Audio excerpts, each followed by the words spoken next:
honestly don't know what to say, but whatever, let's just do it. Let's have a little bit of water before we begin. Okay, so before I begin, I want to make sure everyone understands what's going on with this.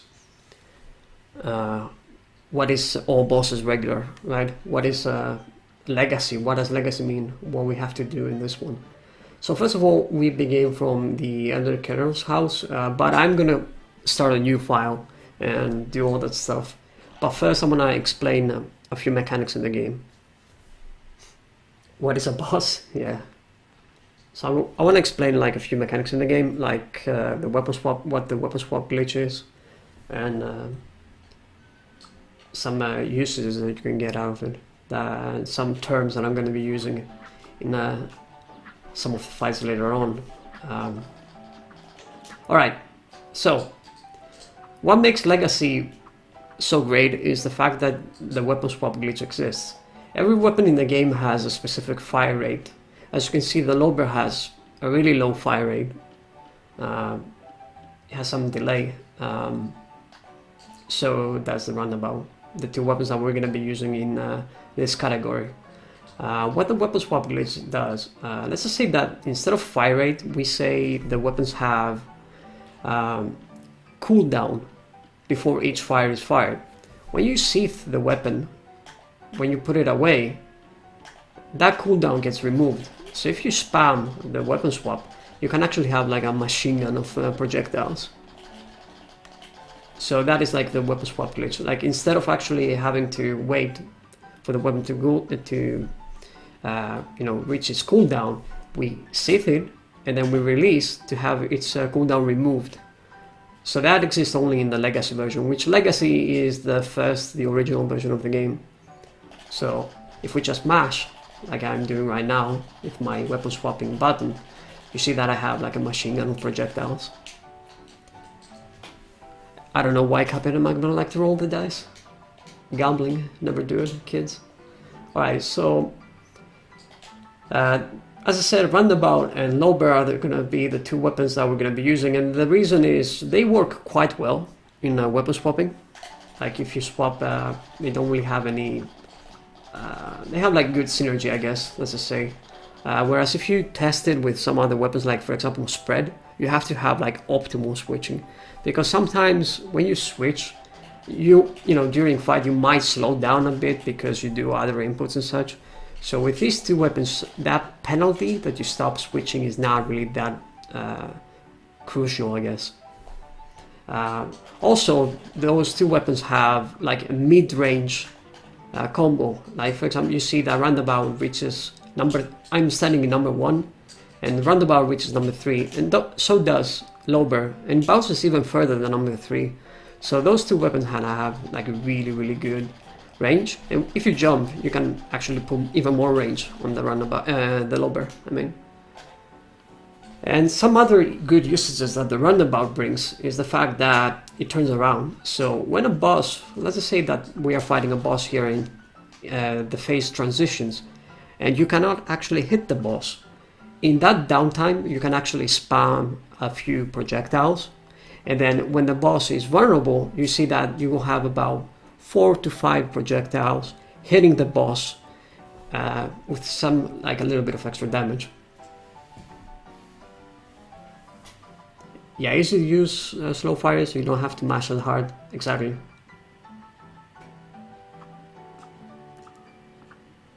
Yeah, as far as like damage goes, spread and Lober is the best combo, but it requires like optimal mashing, and also it doesn't really have the same amount of range. And as Wolf says, you can set up some traps and such. So I'm gonna explain what those traps are. So hello Moog, how you doing? And good morning Rin. Alright, so what traps is like, I like to call it flood, because you pretty much flood the screen with projectiles. Like for example, if you mash upwards, you can see that you can have a lot of projectiles like this, and when the boss, for example, spawns on top of me, as we're going to be seeing on the first boss I'm going to be fighting, all of these projectiles will hit. Now, keep in mind, now I'm going to be using the lobber. As I'm standing still and I use the lobber, you see that the lobber bounces a little bit and then it vanishes. But if you actually jump really high, the lobber will actually bounce higher as well. So that means the lobber can stay on the screen for a longer time. So when you do that flood technique upwards, make sure you jump at the highest point, because the lobber will stay longer on the screen and as it bounces higher and stuff. So the more lobber projectiles will actually hit the boss, instead of actually just sitting like that, just like go up. Now the tutorial blocks me, unfortunately, but the roundabout, as you can see, it turns around. In all the boss fights pretty much, if you shoot up, the roundabout comes back, but I'm in the tutorial, so that unfortunately the roundabout doesn't come back. In the first boss fight we're gonna be seeing that. So yeah, that is like the first trap, I guess, technique that you can do with those two weapons. You switch all the time. As you jump at the highest point, you aim up. But another trap you can set up is just with a roundabout. As I said this before, you shoot at the opposite direction at the boss, while the boss either goes to another phase or yeah, you cannot hit him and stuff. Alright, so another interesting thing to say about this category is the fact that if you switch all the time and you shoot EXs, sometimes you will not actually fire an EX. Like this. You see, I got it twice in a row, which is quite unfortunate. Because you switch too much and you use an EX, I got it again. Wow, I'm super lucky. A lot of the times the game doesn't really recognize what EX you are using. So it doesn't really fire anything. As I said though, you have to switch pretty much in every single moment in the fight. You should never really stop switching, and it's actually been proven that even though you have a higher chance of getting a nothing out of your EXs, it's better to go for that risk. Take that risk and always keep switching, because if you stop to use an EX, you actually lose a little bit of damage because some of the projectiles are now fired. So it's always better to actually switch and use an EX without stop switching. I don't think it's a dull over EX, no, negative. Nothing's do no damage. Now, another interesting thing is the fact that because we switch too fast, if we do fire an EX, a lot of the times we don't know what EX we are getting, right? So a lot of I got nothing. So a lot of the times we get a roundabout, even though a lot of people say that lobber is stronger, roundabout is pretty good, because it actually, if you actually connect with 7 hits with the roundabout EX, you can actually deal maximum damage to the boss. So I highly suggest you practice what I'm doing right now, which is swinging the roundabout. It's a really interesting, really useful skill. Like while switching and you fight the boss, you just swing the roundabout, and then you can get even more, and yeah, you can make them dance a bit to hit the boss multiple times.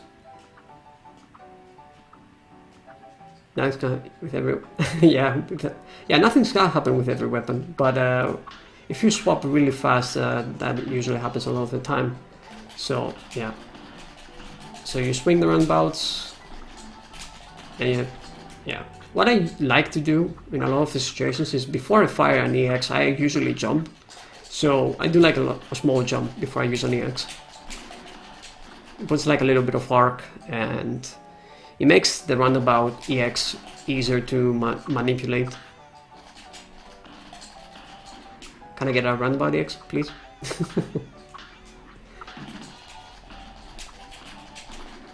Alright, like this. It's like slightly easier to manipulate if you make that small jump. Like this. Oh baby, a triple. Alright. I think we are done. Oh yeah, another really important thing is top jumping. I forgot to mention that. Right, so Jumping in the game doesn't really happen if you just like press the jump button and you jump really high. Like you see, I jump as high as the pink dot, but you can actually like slightly press that jump button, like slightly press it, tap it, small tap, and you can see I can actually jump up to number 2 instead of the pink one. Like tap, like a little bit, slightly press the button like this, and you can jump really, really. You can make like really weak jumps. This is actually extremely important. It makes the roundabout swings slightly easier to manipulate with small jumps, as you don't miss a lot of your shots when you fight a boss. Like this, you see, a lot of your projectiles will actually connect on the boss, whereas if you jump really high, a lot of your shots will actually not hit the boss. So I think that's about it for the techniques in the game. Now I'm gonna be starting the actual run. The PogChamp, the 3 roundabouts.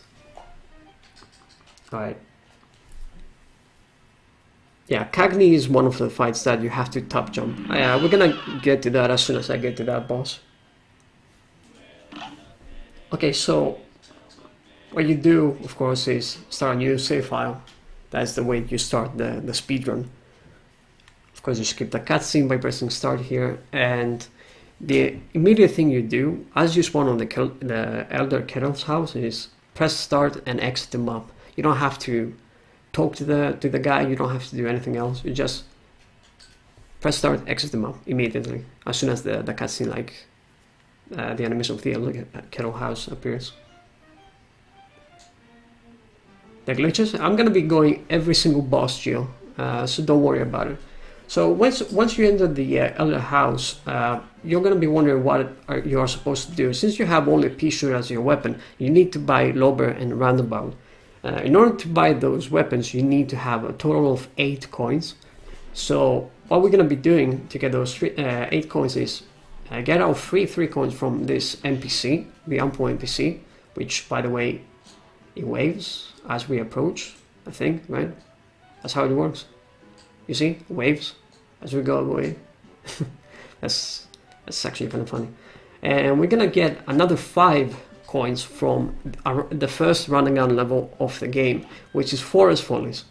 Running gun levels, platform levels, you know that. If you speedrun this game, you play this game, I guess, and you know that this is the first level of the game. Okay, so the important thing about this one is that you pretty much never want to stop dashing. I'm gonna be retrying this one a lot of the times because it's actually one of the hardest levels, in my opinion, for speedrunning this game. There are a lot of resets in this one. Like if you want to go really fast, you're gonna have to reset a lot here. If you're new to the game, new to speedrunning this game, I highly suggest you don't take risks and, for example, kill this machine. Oh, okay, I got some silly hits. Kill the machine and then proceed. But I'm gonna be going through this whole thing over and over again because it's really important to understand how Forest Follies works. Hey, Ilse, how you doing? Yeah, it's been a while. Okay, so as you can see from my button configuration, I never stop firing. I always have the fire button pressed, so P-Shooter is always going to be active. So whenever I dash, whenever I move through the whole running gun section, I'm going to be shooting because a lot of the times when I encounter the flowers, it only takes one P-Shooter shot to actually kill them, so they will not really mess up. So, no, I dash, and when it comes down to picking up that coin, I've seen many people do all sorts of strats. Because I usually dash from that point, this point, I dash here and then I make a really long jump like this. Oh, if you stay here in the corner, you make a jump, you pick it up. But if you stay a little bit closer, you will not be getting that coin. Let me showcase it. So I'll stay here. As I do that jump, I will not get it. But if you do it like this, stop a little bit, you will get it. So if you want to go like really, really fast as I do in this coin, wow, I missed it. Wow, I missed it again. I'm such a good player. By the way, this coin gives me a lot of trouble. Okay, you stand. The easy way is to actually stand. Oh my god, I'm horrible at this game. So you do like this. You pick up the coin. I guess that's the easy way, and then you continue as is. Exams in 2 weeks. Oh, best of luck, also. Hey, Mr. Bulldogs. So you pick up the coin, I guess, and you continue. You keep dashing, and then you pretty much avoid the fights. Like, it's kind of difficult to actually make a tutorial out of Forest Follies because there's not really. It comes down to a lot of practice in this one. Like, you have to keep dashing and dodging. Like, there's not really much to say other than that. Pick up the coins, I guess, and yeah, like pick up coins and stuff, dash and shoot enemies, I guess. Try not to get hit. The important thing, of course, is the getting like a specific pace, I guess, for Forest Follies. Like, a lot of the times I know the cycles because some of the enemies work on global timers, and oh, whoops. I know where the blue guys are going to be and such, depending on the pace that I get. You get a lot of the coins, and you either kill the machine, as I said earlier, or you do another specific clip that I'm going to be showcasing in a few. You can actually go under the machine by clipping on that edge. But for now, let me just kill the machine, and then you proceed like this, and you clear the level. You got it. Oh, there's lag. Oh, whoops. Alright, so I'm gonna be showcasing the clip now. As I said, Forest Follies is a really difficult level. If you don't feel comfortable being like really aggressive, I guess, just take your time. Kill the machine. You don't necessarily have to do like the really risky stuff, like all the dashes. You can like wait for cycles if you want. Like not to get hit, dodging a little bit every now and then. You know, a slower Forest Follies, but a safer Forest Follies. Alright. So it's that point. Alright, so let me kill this. And so I won't get interrupted. So once you fall from that ledge, you can actually dash at this specific point where I'm pointing and actually clip through. It's really tight, and a lot of the times you don't get it like first try. With a lot of experience, I guess, you can do it like immediately, which is pretty cool. But even top runners mess it a few times. So if you don't successfully do that clip, if you don't feel comfortable doing it, just kill the machine. So you pretty much like, come on, clip like this, as I did, and you go under the machine and you continue the whole level. And as you can see, sometimes the flowers don't spawn, so the rest of the level is pretty easy. And then you complete Forest Follies. There's not really much to say about this one other than you have to practice it. Keep dashing pretty much all the time, have like really fast movement, and you know, eventually you will clear the level. That echo machine skip that I said is really precise, and it takes a lot of experience. You will die a lot if you try it, you know, and you're not familiar with it. I suggest like a lot of the times just keep practicing because it's pretty cool if you do it, and it saves about 4 to 5 seconds, which is amazing in a speedrun. But for beginner levels, I highly suggest you skip it, or you know, if you feel like resetting, just do it over and over again. Why not? But yeah, with that, clearing the run and gun level, Forest Follies, we have 8 coins, and for the all bosses category, we don't have to worry about run and gun levels anymore because we have 8 coins and we're gonna buy the 2 weapons now. It saves time, even if, yeah. So a lot of times you saw me, for example, I didn't get it first try. I did get it like third try if I'm not mistaken. I did have like 2 HP to spare, but even if you do get it second or third try, it does save time than actually killing the machine. So it's actually worth trying doing it. Sounds good, diggity. Okay, so when you enter the shop, there is a really interesting glitch that you can do. Hopefully I will not miss it, by the way, for the tutorial.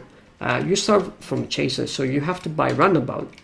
Lober is actually under Roundabout. It's the next weapon once you buy, like when you buy a weapon, the next one is going to be Lober. So in this case it works really well for us because when we buy Roundabout, the next one is going to be Lober. So a really interesting trick that you can do is actually press the buy weapon and the leave the shop button at the same time, and buy the weapon and trigger the exit animation, and while the exit animation happens, we buy the other weapon as well. It's kind of difficult to do. Some situations, if you don't feel comfortable, again, don't try it. It saves though about 4 seconds, I think, if you get it like optimally. But a lot of the times, you've seen many runners actually mess up the shop. They either get the smoke bomb because they wanna menu really fast, or they just leave the shop without buying the weapon. So I'm gonna try it. Hopefully I do it. So as you can see, I pressed both buttons at the same time. I bought the weapon, and while the exit animation was happening, I bought Lober. Alright, so I didn't do it this time, but before this dialogue actually triggers, you can actually mash the equip weapon and have the equip card open. So I'm gonna try it now. So what I mean is, you exit the shop and then you spam the menu. You're gonna hear the menu open, and then you can do some inputs before you actually see the screen. Actually pay attention on sound cues. Even though the screen might be blacked, what you need to do is pay attention. Does the menu sound of opening up happens? And if it does, then you can actually do automatic equips. Like for example, I know that if I press A here, that roundabout for me is on right, and down. And then I equip roundabout. Some people actually do one down and then they switch to the other card. Like for example, I go like this and then I press R1 to equip the second weapon. I don't have to equip the weapon, exit, and do this. I don't have to do it. All I have to do is press R1 and then equip it. Like for example, if we go this, equip roundabout, R1, one down, Lober, and I exit the menu like this. Hey Angris, how you doing? Explain double goodbye. That's an interesting thing. Yeah, I will make it a highlight and I will upload it on YouTube, don't worry about it. But yeah, this menu management actually saves a little bit of time as well. You don't have to wait for the dialogue for that to happen. And combination with a shop glitch, it saves about 5 seconds, which is pretty cool. Can you actually do that with a keyboard? Yeah, I think you can do it with a keyboard. For me, when you switch, is the lock weapon. The lock button is R1 for me by default, so I assume it's either the lock or just R1 by default, I guess. I don't know what that key is on the keyboard. So we have both Lober and Roundabout equipped, and we're going to be fighting the first boss, which is the Root Pack. So important stuff, like Root Pack is by far the easiest boss in the game, but important things to notice. When you start the fight, you immediately want to rush like to the boss and you keep switching weapons. This is the most important thing in Legacy. You should never stop switching weapons. I'm sorry about that. So when you do that, you just keep switching, you stay close to the boss and you just dodge some of his attacks. And when he does that parry attack, I like shooting an EX there. I've seen a runner that doesn't do it and just like keeps weapon switching, but I really like throwing an EX there. So let's go through that again. You keep switching, you dodge attacks. When he does this attack, you throw an EX and you keep switching. He's dead. Now we do the flood technique because the onion is gonna spawn here. Maximum level. maximum height for the floods. And you kill the onion before it does the cry attack. So I did the trap, I guess, or the flood technique that I like to say. You jump at the highest point, so both roundabout and low burst will stay for a longer time on the screen. And once the onion spawns, you automatically hit him with a lot of projectiles before he actually does anything else, which is the important thing in the onion phase. So let's go through that again. You dash the potato like this. The highest point, you throw an EX. Then you do the traps like that. You see me swinging the roundabout, as I said. You dash once and you fire 2 EXs for the onion. You kill him before he even cries. Now, once the card spawns, you do the exact same thing. The only problem here is some low bursts would not really connect, but you try to do it at maximum height again. You continue firing and shooting some EXs. Notice that when I fire the EXs, my position is about when I'm about to drop. And the reason being I do that is because when I'm about to drop, because I switch weapons, some of my projectiles will actually connect to the carrot.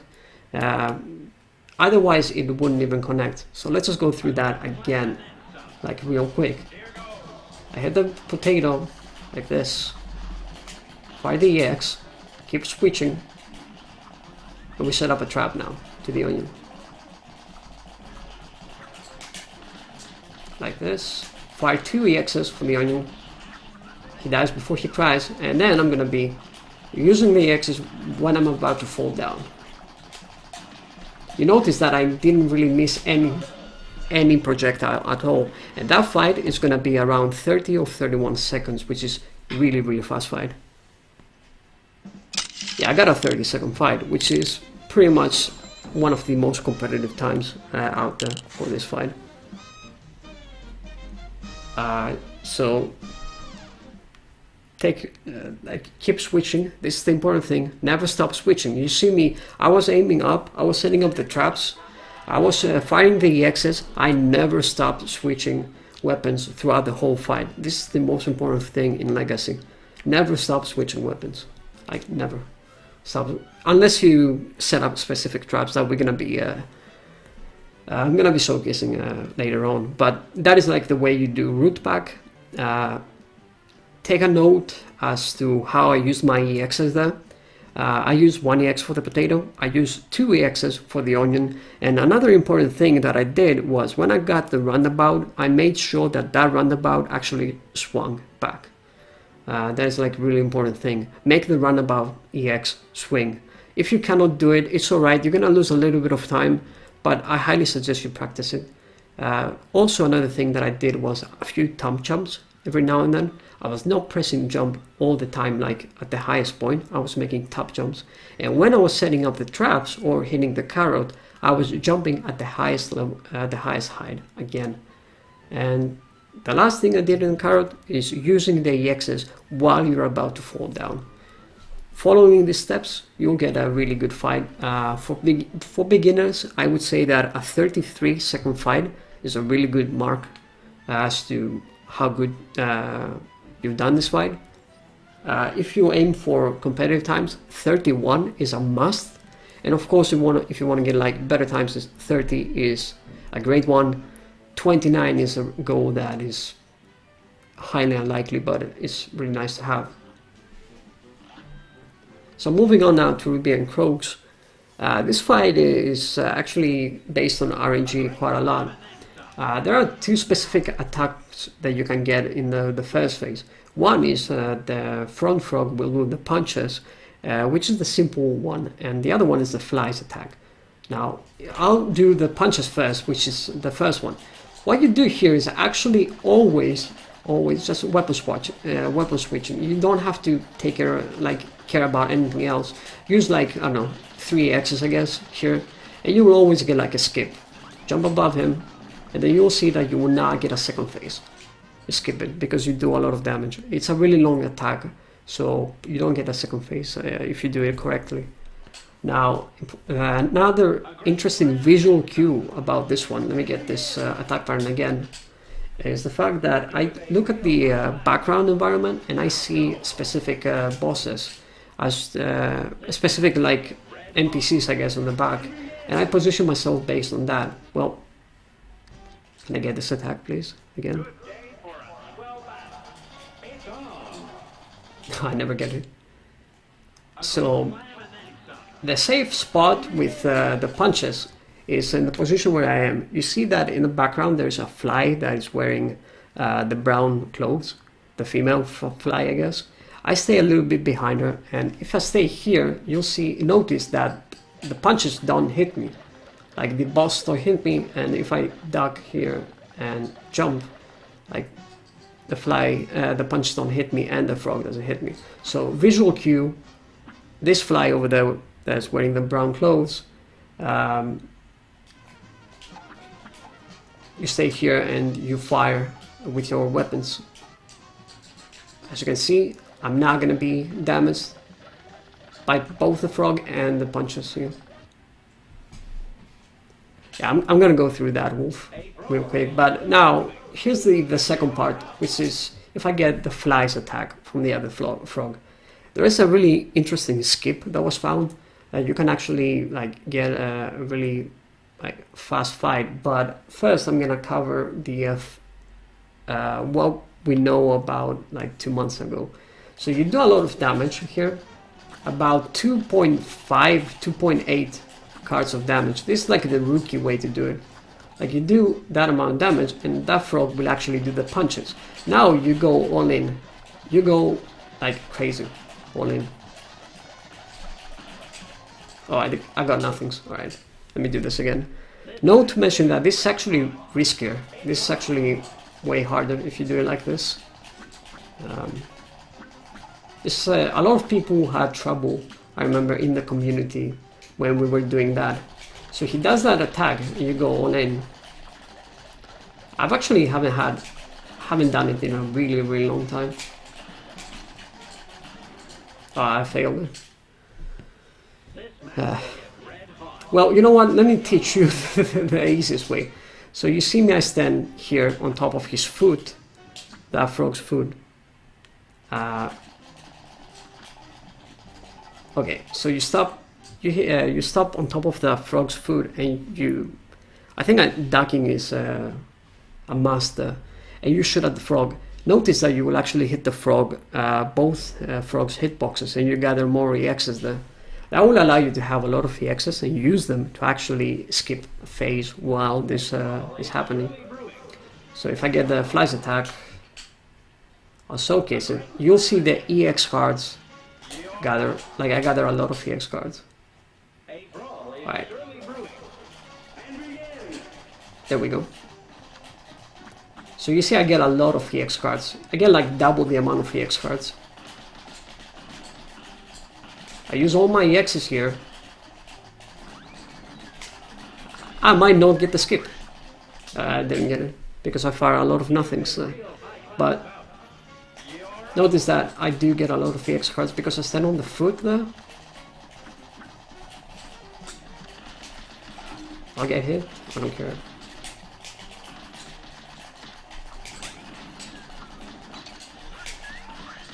And I get the skip. This is actually a really tight skip, but you can do it saves a lot of time. This is the best RNG. That thing that you gather more EXs when you stand on top of the foot is extremely important. Use that and then use a lot of EXs to actually skip the phase. You might not get it first try all the time. I suggest you practice. Now, scrap what I said earlier. Just use this now that I think about it. The other way was really difficult. I actually haven't done it in a long time, so I messed that up like 3 times already.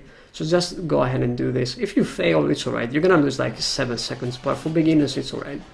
Okay, important to mention that when the transition happens from second phase to third phase, no matter how much you damage the boss, you actually don't do damage. Like this whole thing, phase from second to third phase to the slot machine, even if you hit the frogs, you don't do damage to it. Unless the slot machine opens, you will not really, really damage the boss. So after 2 coins, you should parry the thingy. What I usually do is stay here. Once the first coin targets me, I jump. Then I trigger the second coin to go really high, and then I parry the slot machine hand. Now, the slot machine has like the 3 attacks. The bulls is the worst one because you cannot really play aggressive. So I have to stay like mid-range here. And like whenever I see this button, I have to... Oh, whoops, I don't have the HP. Yeah, this is really bad. It is really bad. Because I didn't have the HP, I had to play safe. So you can actually afford to stay in the mid-range section of it. Okay, let's do this fight again. Oh, you got a 30 root pack? Hey, you see? Tutorial works, I guess. So let's go through the fight like as a whole again and go through like what's going on. I want to go through like the food thingy, like with a skip, which is like a difficult one. So I'm gonna try to get the flies pattern here.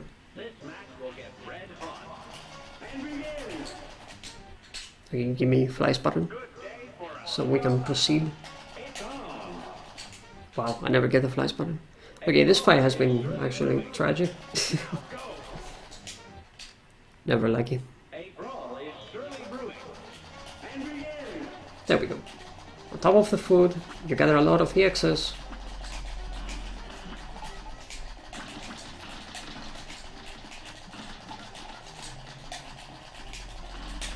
I might not get the skip, actually. Okay, I got it. Okay, even if I do damage now, I don't actually do damage to the boss.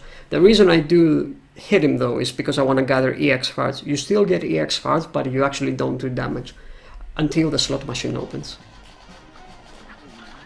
So I usually stand here, I find this safer. Coin comes, I jump, then I parry this. And see, I fire on the left because the roundabouts make a trap. Like once the slot opens, all the roundabouts that I shot will actually connect to the boss.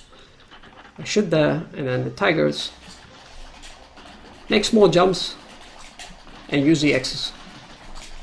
Small jumps and use the X's. That's the easiest way to do the tiger slot machine. Alright. Really nice, 43. Oh, debugger with HP? Alright. I can do that.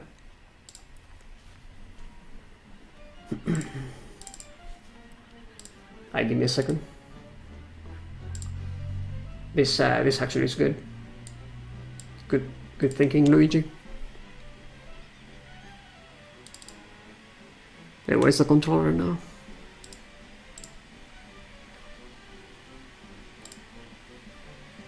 The fuck, where's the controller? Damn you, Luigi. You broke my controller, man.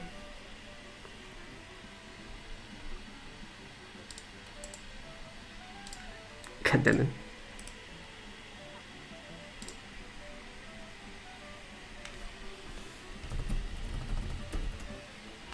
Okay, hashtag blame Luigi. Nice. I love it. Amazing.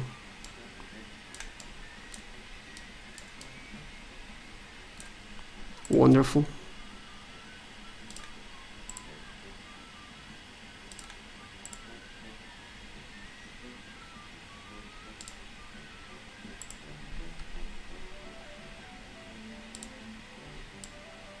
Oh wait. Oh, I see what the problem was.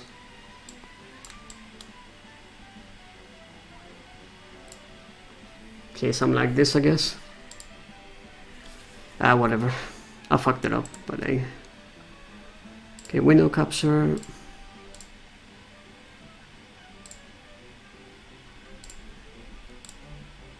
Something like this. Okay, this is the debugger. Like, can you guys see it? Can you see the HP values and such here? Or not? Is it visible?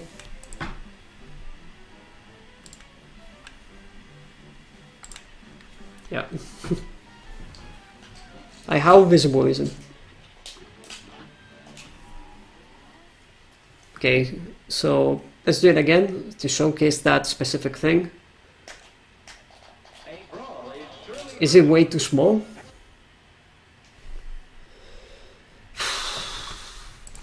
Oh my god, Luigi, why the fuck do you suggest that? God damn it.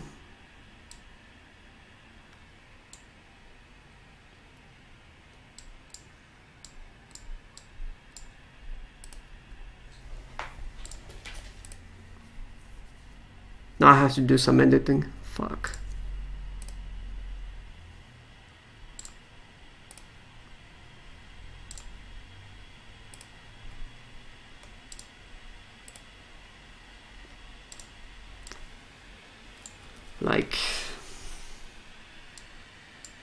Like, is this better? Can you guys see that at least? Like this.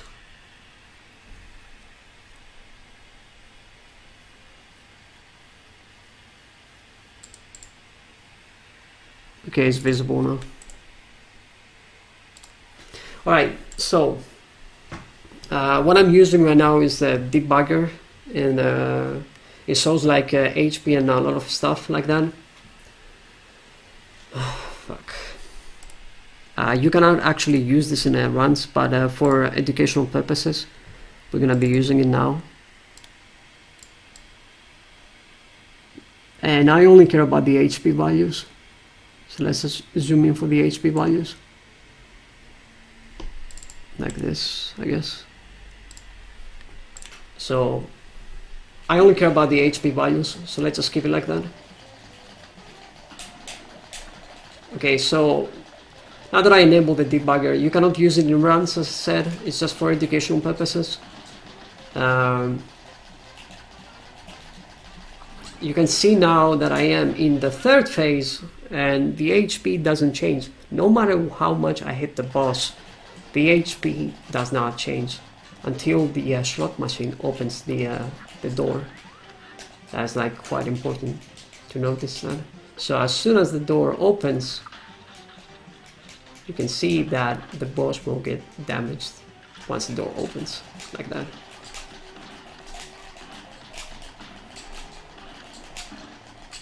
And we get the knockout. Yeah, I'm sorry about the small delay, but yeah, I guess what the guy said is actually pretty useful to have the debugger. I didn't really think about it. Yeah, 48 is really bad, but whatever. It doesn't really matter what times we get. The important thing was the fact that the HP didn't go down once the boss reached that transition between the second and the third phase. So no matter how much you aim, you will not do more damage. The important thing though for that specific observation is the fact that I saw a lot of people use EXs during that transition. It doesn't do more damage. So don't use the EXs, preserve them for the third phase, the slot machine phase, which is more important.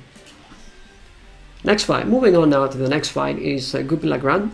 Goopy is one of the bosses that is a bit tricky for new players, and a lot of the times it will mess you up with jumping as such. The important thing for Goopy is to actually match his jumps while you switch, and pretty much always connect your shots.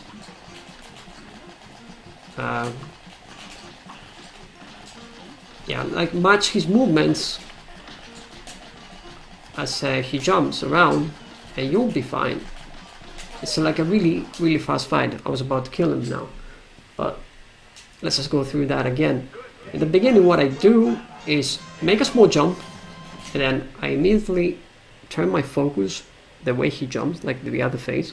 And notice what I do is actually use the lock mechanic in this fight quite a lot.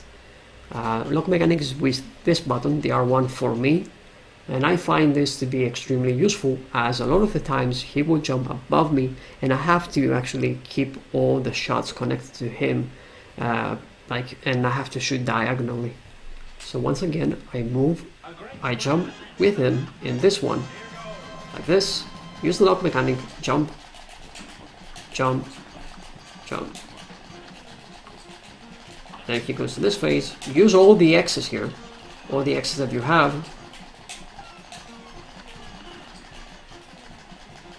and you get a really fast fight. It's simple as that. It's gonna be a bit problematic now for a lot of the people, for Goopy, because they cannot really keep up with him while he jumps, and a lot of the times people miss a lot of their shots, because what I notice is they never really use that lock mechanic, which in my opinion is one of the most important mechanics in the game. So let's do Goopy once again. So it's a really fast fight, and try to actually mess up a little bit. Let's try to make a few mistakes to see how you can recover from those mistakes. So if you don't jump here, I mean, you don't necessarily have to jump, and if you don't use the lock mechanic, I guess you can fire like this. You'll get hit, he's gonna jump around. Like, it's really difficult for him to actually do an attack if you don't miss all of your shots.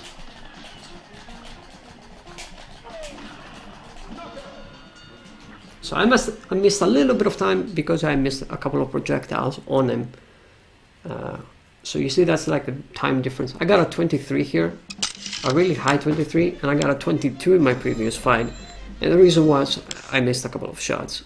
So what you need to practice for Goopy is always connecting your shots. This is like the most important thing. Other than that, the fight is really easy. Don't use any X's in the first phase unless he actually goes from the first phase to the second phase. Unleash all your EXs in that direction and you'll probably get the skip. What happens if you don't get the skip from the second to third phase immediately? He makes like one big jump. Let's try to showcase it here. So you connect the shots, you follow him around, you shoot, and let's just say you don't use one EX here, and he's probably gonna jump. If you follow him around, he will stop immediately after his first jump, so it's not really that big of a deal if he jumps. You just have to follow him like the mini Goopy again. Yeah, a way for that to happen, even though you might use like all of your EXs, he might jump even when he becomes big because, for example, you got a nothing, right? Or you mess up your rotations, you know, or, I don't know, you miss your EX for some reason. But don't worry, if you just like follow him around again, you will not have a problem. The fight is really fast, 23-25 seconds. I would say that the aim for everyone should be 25 seconds and then work your way towards that goal, which is like the 22 in the first place, and for really advanced runners it's a 21, which is quite unlikely to happen, but it's possible. Moving on now, we go to Hilda, the first sampling phase, and this is like the most tricky fight that I'm actually not gonna go really into details because I don't know exactly how, like what to say in this fight, really. It's really complicated fight, and there is like a specific glitch that maybe with a tracker it might be a slightly easier to showcase this with the HP tracker, but Hilda can be kind of a pain for a lot of runners, even like top runners, because of a specific glitch. But let's just go through like the first phases and what you have to do. So basically in airplane levels you don't want to miss any of your shots, so make sure you position yourself that way that all your machine gun shots will actually connect. As you can see here, I follow her around, all of my shots pretty much connect, and when she's about to transition now, I'm gonna get hit, position myself in the center of the screen, like on the far left of the screen, and when she's about to return to her original position and switch faces, I will fire an EX, and that missile will do about 6 or 7 ticks of damage, I believe. So I'll get hit, I'll use an EX, and you see that EX connects a lot of the times and does a lot of damage. Important thing to mention here is you do those damage boosts, they are needed because it will speed up that fight quite a lot. When you fire that EX, It really comes down to practice. I honestly cannot really say anything else other than that you have to time it perfectly. So you have to do it like with really nice, with a lot of practice. So once you go now to the bull phase, the bull phase is always the same. It's always going to be the bull. There's going to be the first guy who spawns. You can see him on top of my screen for me. He will fire a parable attack. You always have to parry that attack if you want to get a really good time in this fight. That specific parry is extremely important. And I'm going to tell you, I'm going to showcase why this is important. I parry this, that's the bull, and then I do a lot of damage. Now, what you want to do here, to get the glitch, you want to get 5 cards as soon as he is about to do the second attack. Best RNG here is actually getting 2 haha attacks and not get the tornado. If you do get the tornado, you might have to stop doing a little bit of damage if you want to get the skip. If you don't care about the skip, you can go super crazy and, you know, get like specific phase skips and get a really fast fight. But I'm gonna try to get that Hilda glitch, that Hilda freeze. So I shoot her, haha, fire attack, 5 attacks, bomb, and she's gonna do a haha now. So I'm waiting a bit before I fire.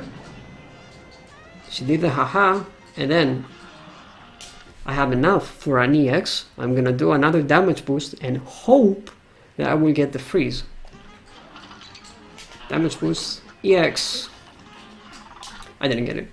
So there's like a small, there's a small chance you do enough damage to actually lock Hilda on that specific phase that you saw. For example, the Sagittarius that is right now, and the Hilda fight would have been just him being frozen. That skips pretty much the whole fight, the third phase, and it skips like, saves about 10 seconds, which is really important. A lot of the times you won't get it. It's really difficult to get, but this is pretty much the setup you do. I'm gonna do it like a few times, try to get it. I'm not sure if I will get it, but for now let me just go through the rest of the fight if you don't get the skip. So you continue, do like a lot of damage to skip to the moon. Unfortunately she did the tornado, which will cost me some time. Okay, so important thing, if you saw that even though the transition was being made to the moon phase, you see that her HP was going down even though she didn't really make that, not like this animation right now to skip to the third phase. But while I was shooting her, I was doing damage to her. That was something a lot of people don't know. But the damage stops as soon as it does that animation to go to the third phase. So no matter how much I shoot her right now, she will not get hit. You see that her HP from the debugger menu doesn't go down unless, as long as she goes to that phase. Now she gets damage. Okay, so you fire EXs. And a really interesting thing is you stand on like her eye position and you fire the EX, because that EX has a chance to actually get stuck in some of the UFOs that spawn from her, and that will do like 1 or 2 ticks of extra damage. It's like a really neat trick that you can do, like stay here and use the EXs and potentially they'll get stuck on the UFO. Now the UFOs are 2 colors, the red one and the brown one, kinda. The red one triggers after you pass through it. The yellow one or brown triggers as soon as you approach it. So depending on that, I will... Oh, whoops, I did. But it's alright. You try to position yourself, shoot the EXs, accordingly, and you will not really have trouble with this phase. Try to be careful of the stars I got hit. I didn't know that that star was there. Oh, sounds good, Sparkles. No, I can read tutorials, don't worry about it. So let's just go through again, let's just try to get that glitch. And if not, let's just like try to kill that last phase, yes. Damage boost, use that EX as I said. Do not kill this guy. you need that parry, and then you do a lot of damage. You wait. Bomb. I might not make it, but maybe I will. Nah, I didn't. Way too late. Let me try again. That was like a bit too late on that bomb. Okay, so you shoot. You also pay attention to the HP meter. You do the damage boost here. Try the EX. Beautiful. You do not want to kill this guy. Parry it. And then shooter.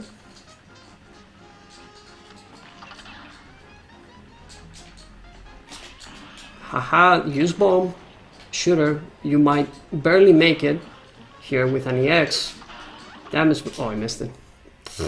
Alright, that was awkward. This is not going well. This is one of the hard fights, together with there's like another one. Alright, so you want to parry this, and then you do a lot of damage. Okay, get the tornado. When you do get the tornado, you will reach 5 cards, and you have to wait for that second attack to happen if you want to get the skip. If you do more damage right now, she will actually go to the next phase. You can see from the HP tracker, she's at 1689, and she goes to the next phase at about 15 more damage. So that means 2 pea shooter attacks will actually trigger that phase transition. So I have to wait for that haha to happen. So I wait, trigger the bomb because I know it's going to happen now. And then I shoot, hopefully to get that EX here, and do the damage boost. To potentially get the skip, I didn't get it, again, barely missed it. As I said, the skip is kind of difficult. Hilda glitch is one of the most difficult ones in the game. Let's like go through this fight real quick right now. As you can see, I do not damage her, but I do get EX cards.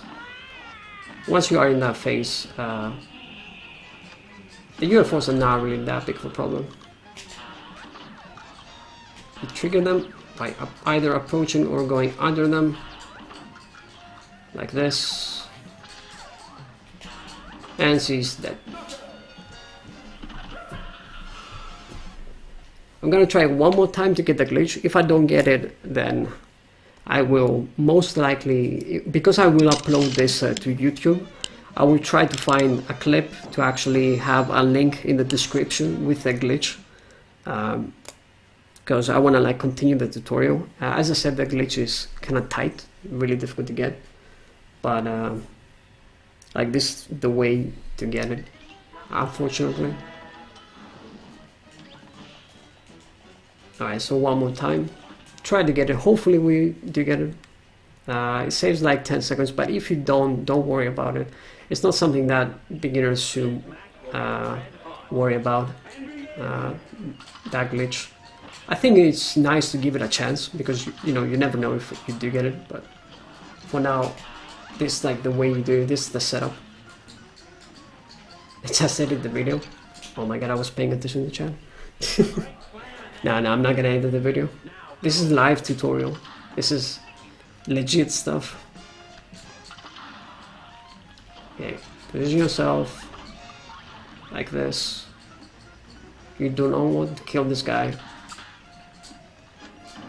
Unfortunate position for the bull, and you do a lot of damage now.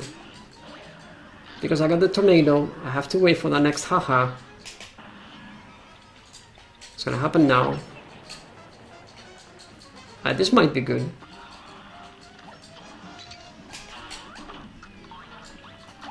Okay, I got it now. You see, now he's in the glitch phase. He's stuck. Hilda is stuck at this phase, and up until the end, you will get. You will have to kill her. It's really cool. You see, you skip like a lot of the fight. What a lot of people do is like they wait for the big nuke to happen, and they approach with a big nuke, and then they fire like EXs to finish the fight. It was a bit sloppy of execution for me now, but so it's not gonna be the greatest time. It's gonna be like 105, I guess. Yeah, 105. But this is the glitch, and this is like the setup you do it, I guess. Yeah, 105 is really slow, by the way. But whatever. I got the glitch, I guess. This is the important thing. I'm moving on now to the last boss of Aisle 1. Cagney. There's honestly not much to say about Cagnation.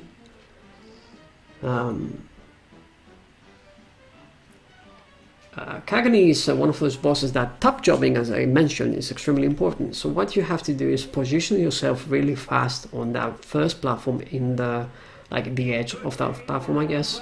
So what I usually do is like jump and I dash, and I stay here in the position where I am, and what I do is top jump and keep switching. Never stop switching. This is legacy. So you never stop switching and you top jump, because when you top jump, all your shots connect. When he does the seed attack, you don't have to top jump. All of your shots will connect when he does that. Alright, so another important thing for Cagney is that pretty much whenever you have your EXs, pretty much you use them, I would say. I did talk about the freeze sparkles before. Okay, so top jump, that happens. I stay here like this, fire the EXs, swing the roundabout. This is extremely important. Get hit, it doesn't matter if you do get hit. A really cool thing you can do here is actually avoid those spikes by doing an EX on the air to gain some airtime. I forgot to mention that during the tutorial, but let's just go through that again, that last phase, because I forgot about this, mentioning this technique on Cagney. So he does this. Okay, so on Cagney, when you get the roundabout, it's really cool to actually practice the swings on Cagney. As you can see, this is like really cool. Get the swings going on. Hit the maximum amount of damage though. Remember to get a good instance on your finger? Don't worry about it. Alright, I want to wait for this to showcase the okay, to showcase that spike, whatever that is. EX like this. Let's do it again. Jump, EX. One more time. So the spike is gonna happen, that plant, whatever that is, jump, EX. And see that when I do the EX, I do this, you check my controller. I do down and right, because I want to fire it diagonally on Cagney. Yeah, so this is pretty much Cagney. Let's have like a really good fight now. Yes, and top jumps all the time. Never stop top jumping. I usually take the hit when he does this attack, because I don't really care. Oh, he's glitched. Alright, cool. Jump like this, if you won't do it. Use your EXs and get a really fast fight. 25 is alright. The top runners aim for 24. 23 is possible, but I would say that for a beginner, 27 is something that you should aim for. And if you're an experienced runner, you should go for 25s, that is for sure. Okay, so we are done with Aisle 1. I think that we pretty much covered everything in Aisle 1. There's not really much to say. I did go through some of the basic mechanics in these boss fights, because you actually go through those basic mechanics in these ones. Hilda fight was a bit messy, but Hilda fight is messy in general, and so is Ribby and Croaks, the frogs fight. Unfortunately, you can't really do much other than practice a lot in that situation. And now moving on to Aisle 2, good old Aisle 2. Aisle 2 has some of the most difficult bosses in the game, in my opinion. There are and this is like the introduction of some serious glitches that are happening. First fight is gonna be Baroness Von Bon fight. So when you enter this level, When you enter this wall, you go here, turn left, and you go to Baroness Von Bon. Alright. Baroness Von Bon. There are two techniques you can do in this boss fight. Two stuff that you can do. Right. In the beginning, what I'm gonna do is... So let's pause. What I'm gonna do in the beginning is, before the boss spawns, instead of actually going directly to the boss, I will turn left, shoot a couple of roundabout EXs, and once the boss is on my side, I will turn and do the weapon swap glitch. So what you're gonna see me do is a little bit of roundabouts like that, and then turn around. When you get the muffin, there are 5 minions in this one, so I'm gonna be going through all 5 minions. When you get the muffin, what you wanna do is stick to your original position and always fire weapon swap on the muffin. When he jumps above you, you jump, you go, you aim up as well, and you jump as well. So what you do is weapon swapping, swap like this, get hit, doesn't matter. Then you return to your original position and shoot roundabouts on the left. Here, wait for the boss, jawbreaker, just mashing here will do the trick for the jawbreaker. Again, original position, roundabouts, powerful, it dies really quickly. I didn't have to shoot that EX, but let's go through that again. So, the original position right here, roundabouts like this, and for this guy, I'm not even gonna bother using an EX. I will kill him and he just will go away. Original position, roundabouts. Easy fight here. I use one EX and I use a second EX to get a really quick kill because he actually went from the middle up. Usually I don't hit him that often. You can actually play a little bit more aggressive if you want. I like using the EXs, to be honest, to kill the minions fast. I feel it's worth it. Roundabout, original position, shoot left. This guy dies without even EX. You don't have to worry. And once you kill the minions, you go to underneath the castle where the Bon Bon will spawn, and you do the flood technique. You do this one. Once it spawns, use the EXs, and you get a really quick kill.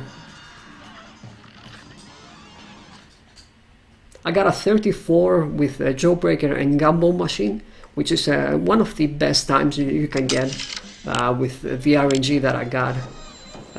Jawbreaker is one of the minions that you don't necessarily want to see because Jawbreaker's death animation is 2 seconds long, so you waste 2 seconds because of that compared to the other minions. But and the Gumball Machine is slightly slow as well, but 34 seconds with that RNG is actually pretty ridiculous in my opinion. What you should aim for is like a 36, I would say, with all the minion combinations for beginners. 34 is something that a lot of runners should aim for, and of course, depending on the RNG, you can get a 31 in this fight. Alright, let's go through that again, see what minions we get and how I fight this, and then, of course, I'm gonna show you the other technique. Original position, you switch, and this guy dies just from weapon swapping. You do about 1.05 cards of damage to the Jawbreaker in order to kill him, so it's not really that big of a deal. Original position, aim left with roundabout and switch. Use an EX if you want on this guy. You will trigger a really slow death animation, but I'm 100% not, like I'm not sure exactly how the Gumball Machine works, to be honest. Kill him like that. I'll take the hit there, I don't care. And then Baroness Von Bon. Easy fight. Alright, let's go through some new stuff as well. Best RNG, as Sparkles asks, is Waffle, Muffin, and Candy Corn. Not necessarily in that specific order, because you don't want the Waffle to be in the first phase. You want like Candy Corn, Waffle, and then Muffin. That's like the way to go. So let's just go through that again. Get Waffle, first phase. The difficult part about Waffle first phase is that I got the good RNG and he was below. Sometimes he goes above and you cannot actually kill him before he does the attack. If he does the attack, you lose about 3 seconds. So I actually got the quick kill there on the Waffle, so that's good because the death animation is really slow, really fast. I mean, Muffin is another good one. Jump and use an EX. I got nothing, but it's alright. And again, this guy will try to get a really quick kill. Let's see if I... Okay, so this happened, which is like one of the things that I want to showcase, but I'm actually glad that I got it now that I think about it. When you kill the last minion kind of slow, she will actually attack you with her shotgun. Now, what that means is when you actually shoot a Baroness after the shotgun, you will not damage her. So she will fire the shotgun, and right now, even though I'm doing damage, I'm not doing damage to her. So I have to wait for her to start moving, and then I can kill her. So you can see that fire was really slow because she fired with a shotgun. So that means that during the transition from the second phase, from like the shotgun phase and the moving casual, she has to move with a casual, not do damage. It's like a good showcase. So you want to kill the last minion fast. That's like the way to go. Because if you fail that, she will fire the shotgun. Let's go through that once more time before I go to Djimmi.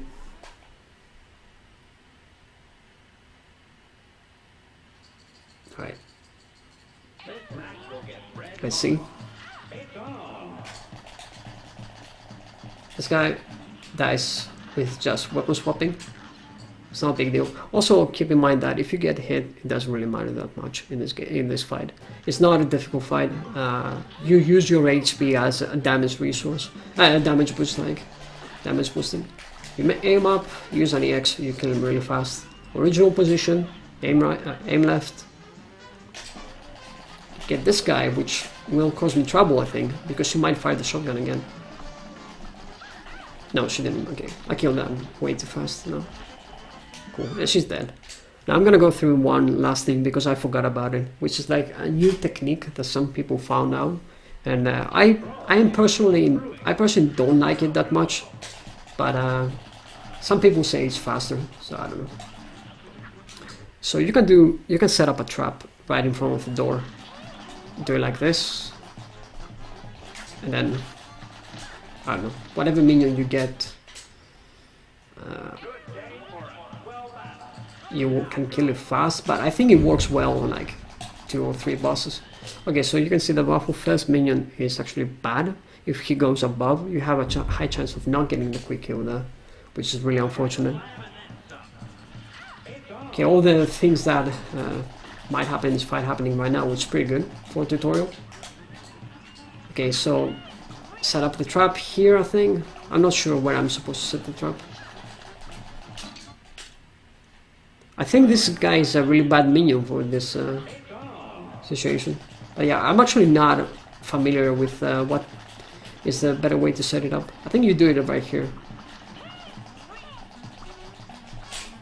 Oh, whoops, I didn't want to do that. So you basically like set up a trap here, I think.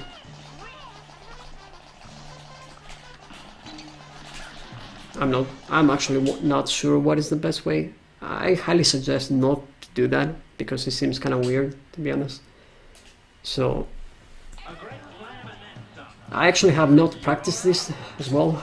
I don't think it's faster. I get like competitive times without this, to be honest. So original position, I highly suggest this.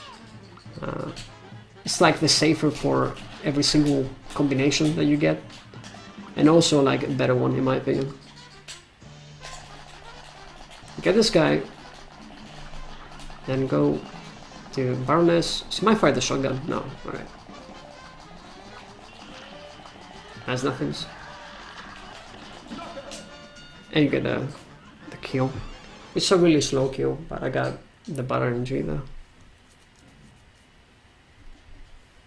With a jawbreaker and gumball machine. So I don't know, if you want to experiment with that technique that I said, there are many runners like SPD Wolf, the current world record holder, who is doing that technique.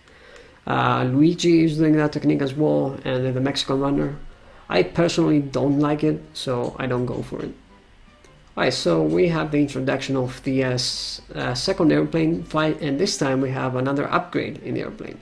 So after Bon Bon, you go to this guy and you talk to him to get the bomb upgrade. Right now we have bombs, and we're going to be utilizing them in the Djimmi fight. And the Djimmi fight is by far one of the worst bosses in all bosses, regular in Legacy.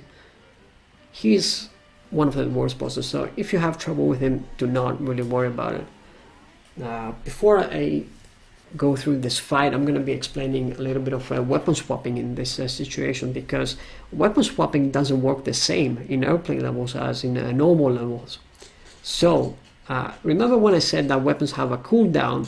In this situation, the bomb, as you can see, has like a specific cooldown.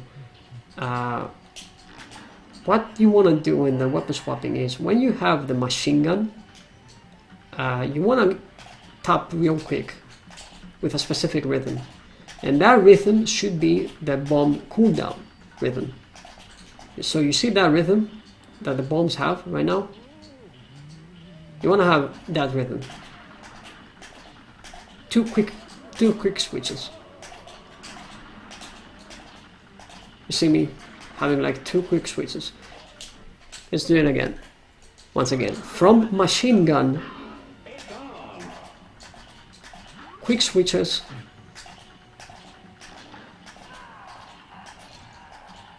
to get the best weapon swapping in airplane levels. This works on the cooldown of the bomb. This is what you want to do. Quick switches. This is the optimal thing to do, which is kind of difficult. And it's actually kind of difficult because a lot of the times you will mess up this rotation. Like, for example, you will do like one, and then you'll stick with bomb, and when you do the double quick switch, you don't do a lot of damage, as you can see, if you mess it up. So you have to be on the machine gun and quick switches, as you can see here. If you stick with bomb, you don't do a lot of damage. So machine gun, quick switches. This is the way to go with weapon swapping in airplane levels, which is kind of difficult, but you have to find the rhythm. And the rhythm depends on the bomb cooldown. You see the cooldown? You have to find that specific cooldown rhythm. That's the way the weapon swap glitch works in the airplane level. The reason it works like that is, as I mentioned in the beginning, weapon swapping works like the weapon that you have sheathed gets its cooldown removed, but it's not exactly removed. In fact, it's actually the cooldown is being taken down while the weapon is being sheathed. So in this situation, we can have the machine gun, but when you have the bomb not equipped, the cooldown gets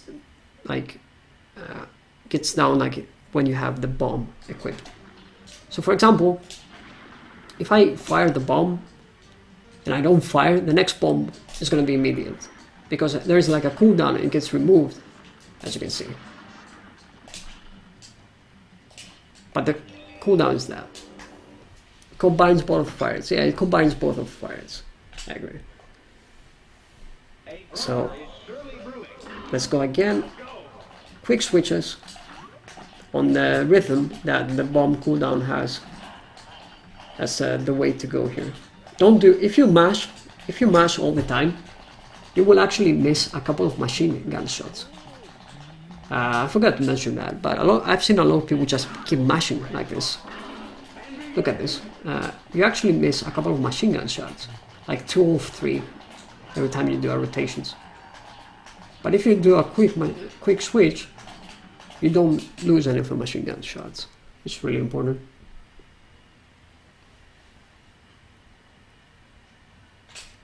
Yeah, I guess. Alright, so let's go now talk about the Djimmi fight itself. The first phase has 3 attack patterns. There are 2 ways to actually approach this fight in the first phase. What I've seen many people do is actually stick here and keep weapon switching. The reason they do it is because, imagine underneath the level there is a hidden hitbox. So when I fire the bomb here, I actually hit the boss. You see the HP of the boss being going down. But if you stay, like for example here, the bomb doesn't connect to the boss. So let's go again and do this. When you hit with a bomb, like here, you don't hit the boss. Here, it doesn't hit, but here it connects. Like here it doesn't. So you can experiment as to where the bomb actually hits. I believe it's like in that small area right here. Like here, as you can see. The EX cards go up, actually. Here, it doesn't really do any damage. You don't hear the bomb exploding. But here, you can actually hear the bombs exploding because you hit that hidden hitbox. So what a lot of people do is actually stick to this position right here, and because the machine gun actually hits Djimmi, and the bombs in that position actually hit the hidden hitbox, you do a lot of damage. What other people do, including myself, is actually approach Djimmi and do the weapon swap technique on him. When I see the cat's attack, then that means that my method is actually working better, I believe, because I can actually dodge the cat and do a lot of damage to Djimmi up in personal. But if you do again like another pattern, like the jewel pattern, this is like a better way to do it. Or the swords, I guess. I don't know. The swords is like a 50-50, I think. I like staying up close. It's up to you what you think is better. I've seen a lot of people do this. But if you do get the attack, it's kind of awkward, honestly. So it's up to you what you want to do. So let's just continue this fight now. Let's do it like this, I guess, what the others are doing. Jewels benefits this technique better. But, okay, you do a lot of damage and now you go to the pillar phase. If you stick to the left of the screen, you are still hitting the hitbox when you fire bombs. So what you want to do is always stick close to that position and hit the bombs. You actually see that you actually hit the boss, and the EX cards go up and the bombs explosion is happening. So you want to stick to that position, but the pillars actually interfere with you. So you want to actually clear them, and the pillar heads actually connect to the boss phase. And the best way to actually deal damage to them is by doing 4 shots with a machine gun and then using a bomb. So fire like that, and then like this. Fire the bombs. If I stay here, I will connect with the bombs. It's pretty interesting. A lot of people didn't know that. And I keep firing with the bombs. Now, here's the interesting part. I'm gonna die here just to showcase this. Usually this guy goes away, right? After a while. I'll use the bomb as well. Right now. Like, I'm doing a lot of damage, right? But he's not going away. He should be dead. We made the Djimmi glitch, and right now you heard that you are hearing the death animation of the puppet. Djimmi is glitched, and we did so much damage by hitting that off-screen hitbox and doing so much damage in the first phase and the pillar phase that we killed the pillar phase, I believe, or the sarcophagus phase. I'm not sure. Before the sarcophagus opens. Let me die here just to showcase this. 1, 2. So after the second line, we did so much damage that we passed the second line. So if you do that amount of damage, you actually glitch Djimmi, and he stays in his sarcophagus fight for the whole fight, and that is pretty beneficial because it saves about, I believe, 10 seconds, if I'm not mistaken. But there's like another there is like a big but, and I'm gonna showcase it right now. The fight becomes way much difficult. Let me reach that stage now real quick. Keep doing the bombs right here. It's not really difficult to get the skip, by the way, the glitch, I would say. So stay here to shoot bombs. You connect with the bombs here as well.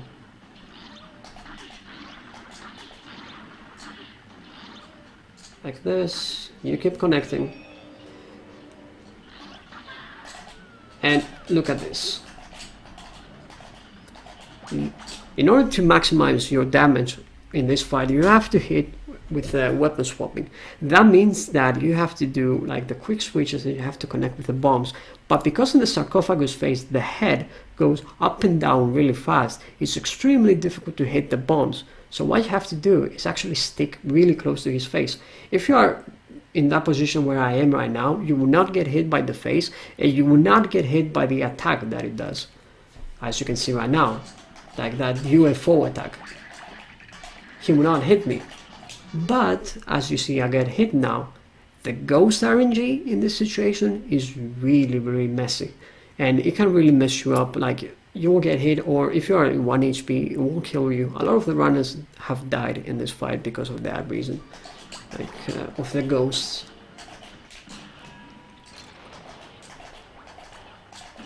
And I get the knockout in this one with a really interesting 57. Pretty good fight, I would say. So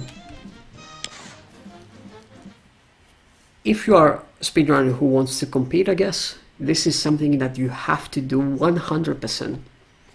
This saves a lot of time, and I will highly suggest everyone to do it, like practice it. The best way to do it is not get hit in the first phase and in the pillar phase. If you go to the last phase with 3 HP, you have a high chance of actually surviving this. So what you need to practice is weapon swapping in this situation and not getting hit in the first 2 phases. That's like the important thing in Djimmi. Now let's go through a really advanced technique that was found like a month ago, if I'm not mistaken. In the pillar phase, you can actually do a lot more damage than you actually think by using the EXs to actually deal a lot of damage to the pillars. As you can see from the debugger, the EX does about 40 damage to the pillar, if I'm not mistaken. I'm not sure, but we're gonna see in a few seconds. So you position yourself again, bombs, and now what I want to do is shoot an EX between the head and the pillar, like above it, I guess. So I'm gonna like wait a bit and shoot that EX. You can see that EX will actually hit the second pillar as well, and it will do a lot of damage. Let's see how much damage it does. It does about 35 damage to the pillar, which is something that you cannot do with a weapon swap in the airplane. So you actually deal more damage to the boss. I keep throwing bombs right now, like this, and I use second EX to get 2 hits right now. Bombs like that. I personally don't like using a third EX. I think some people do use a third EX, but I don't really like it. And now when that head pops, you fire an EX when the face is stretched, and that EX will do about 4 to 5 hits, where it usually does about 3.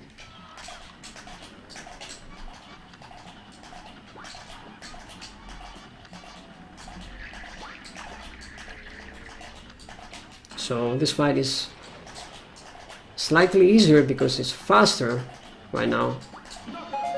As you can see, I get like a 56, barely 56. It was a bit slow, but my weapon swapping was a bit sloppy, and my pillar phase was a bit sloppy as well. But there's like the advanced way to use it. You can get a 52-second fight by using the pillars EXs. Hey, Cuphead the Cup, thanks for the follow. So keep that in mind. Do that technique with the missile EXs there. You know, get familiar with it. I highly suggest you get familiar with not getting hit in the previous 2 phases, in the first one and the pillar phase, because the last one is going to be hell if you do get the glitch. Now, if you want to play super safe and you don't like the glitch at all, I highly suggest not hitting the hidden hitbox, because that way you will not trigger the glitch and you will have the normal fight, which is really fast, but you lose a lot of time. You lose like 10-15 seconds compared to what is the optimal fight. I guess I can showcase it, I don't know. Might as well, right? So in the beginning you still do those switches, but if you wanna like play super safe and you don't like the glitch, I don't know. Let's see. I don't know if it's actually possible to not get the glitch, now that I think about it. I'll see. I might do way too much damage. I'm actually really curious to see. I have the debugger. I forgot about it, so I can pay attention to that. So you can like play super safe. Do like a lot of damage here in the phases. Don't hit the hidden hitbox if you don't want to trigger like the glitch. It's up to you. And if you're not feeling comfortable, just don't do it. Okay, I did way too little damage, but it's alright. So when you have the big bomb, you use the big bomb here. Weapon swapping.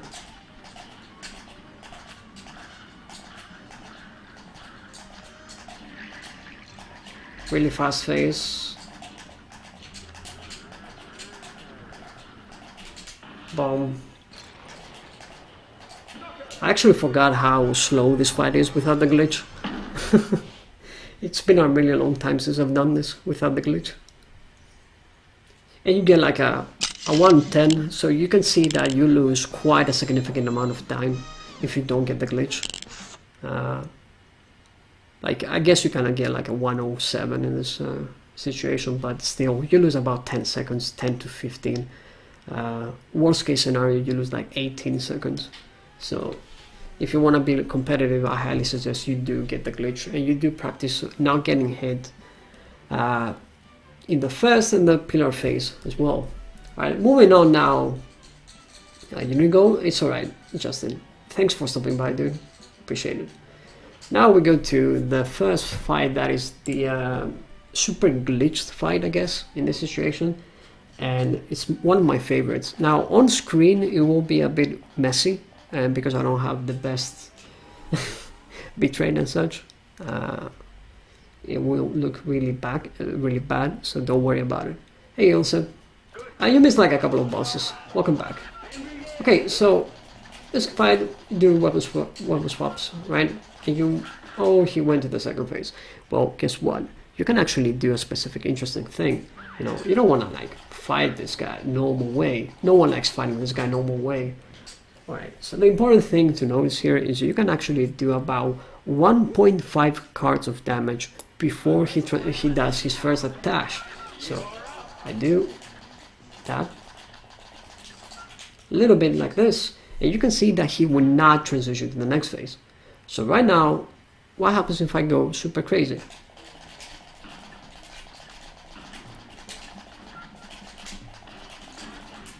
Oh, whoa, what happened here? There's like a lot of explosions going on.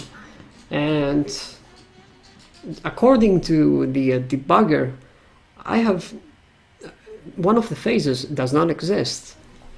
And he is dead, but he's still here and I do damage to him. Well, this is the Beppi glitch. If you actually kill two phases in the first one, you can actually glitch Beppi to that death position, I guess. And you can proceed with the fight and kill him with relatively ease. As you can see, he's glitched, and you can see the meter, he's like almost dead. One projectile. Okay, I waited there because I was like trying to showcase this. But all you have to do is kill Beppi on... kill the two first phases of Beppi in the first phase. And the way to do it is when he does his first dash, you should not do more than 1.5 cards of damage. This is the important thing. We have the debugger here as well on screen. You can see the HP that he has until he transitions to the next phase. But as an indicator in a run, because you are not allowed to use the debugger, I'm using it for educational purposes. The indicator that tells you how much damage you have to do is 1.5 EX cards. Well, bitrate, yeah, it might be a bit weird because so many particle effects are going on. So let's go again. Let's do a lot of damage now. As you can see, let's do a lot of damage. No, he did a really fast attack. sorry, a lot of damage, he will skip to the next phase. You don't want that, you want to do 1.5. If he does a really fast attack here in the first phase, it's actually pretty good for us. Now, like this, because we don't have to worry about him. And now we get the glitch. Now, he gave me 2 really fast patterns and I still got the glitch. A lot of the people think that the glitch is, you know, they see people doing it and they say it's not easy to do. It's really easy to do, but it's actually not that easy depending on the pattern that you will get. You have to maximize your damage, and that means that you have to play quite aggressive and make sure that all of your projectiles always hit on Beppi, especially when he does the second dash. This is like the most important thing. So we stick to like a mid-range position, and then we use all the X's we have. You see me actually doing a really interesting thing with the roundabout, and then when he transitions, I jump and I hit diagonal EX. Let's go through that once again, because it's actually a really interesting fight. It's a really important fight. So he does this. I shoot an EX. I swung it right now. Oh, I failed, but it's alright. Get the glitch. I hit the, and he's glitched right now. Alright, let's get it one more time, and I'm gonna be showcasing another hitbox now that exists. Alright, it's alright. Getting hit. Try to swung it. Like that, you get the glitch. So in this whole fight there's a hidden hitbox, so you can hit with only the roundabout, because the roundabout has the range. If you stay on the left of the screen and you fire, you see from the debugger as well, I do damage. There's like a hidden hitbox on the left. I don't know why it exists. So after you get the glitch, it's really nice to actually go to that hidden hitbox and fire a few shots, because you can actually not do any damage to Beppi while he does a transition to the glitch phase. So you stick to the left and you fire with roundabout there. So you see the fire, when the head bobs, I continue with the fight. Like this. Right, so at the beginning I suggest to get a few hits if you don't feel comfortable that you will not get the glitch. Like for example, I stay here a little bit more aggressive and I will get hit. I don't care if I do get hit from Beppi. If that makes it like 100% guarantee that I will get the glitch, I don't mind it. It's like the safety, I guess, of getting the glitch.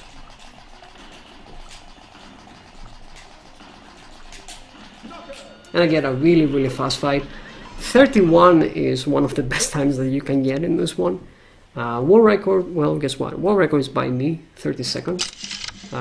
It's tied with Caleva as well, but it's really unlikely to do it. But I think that for beginners, I would say that 40 seconds is a good indicator for really beginners.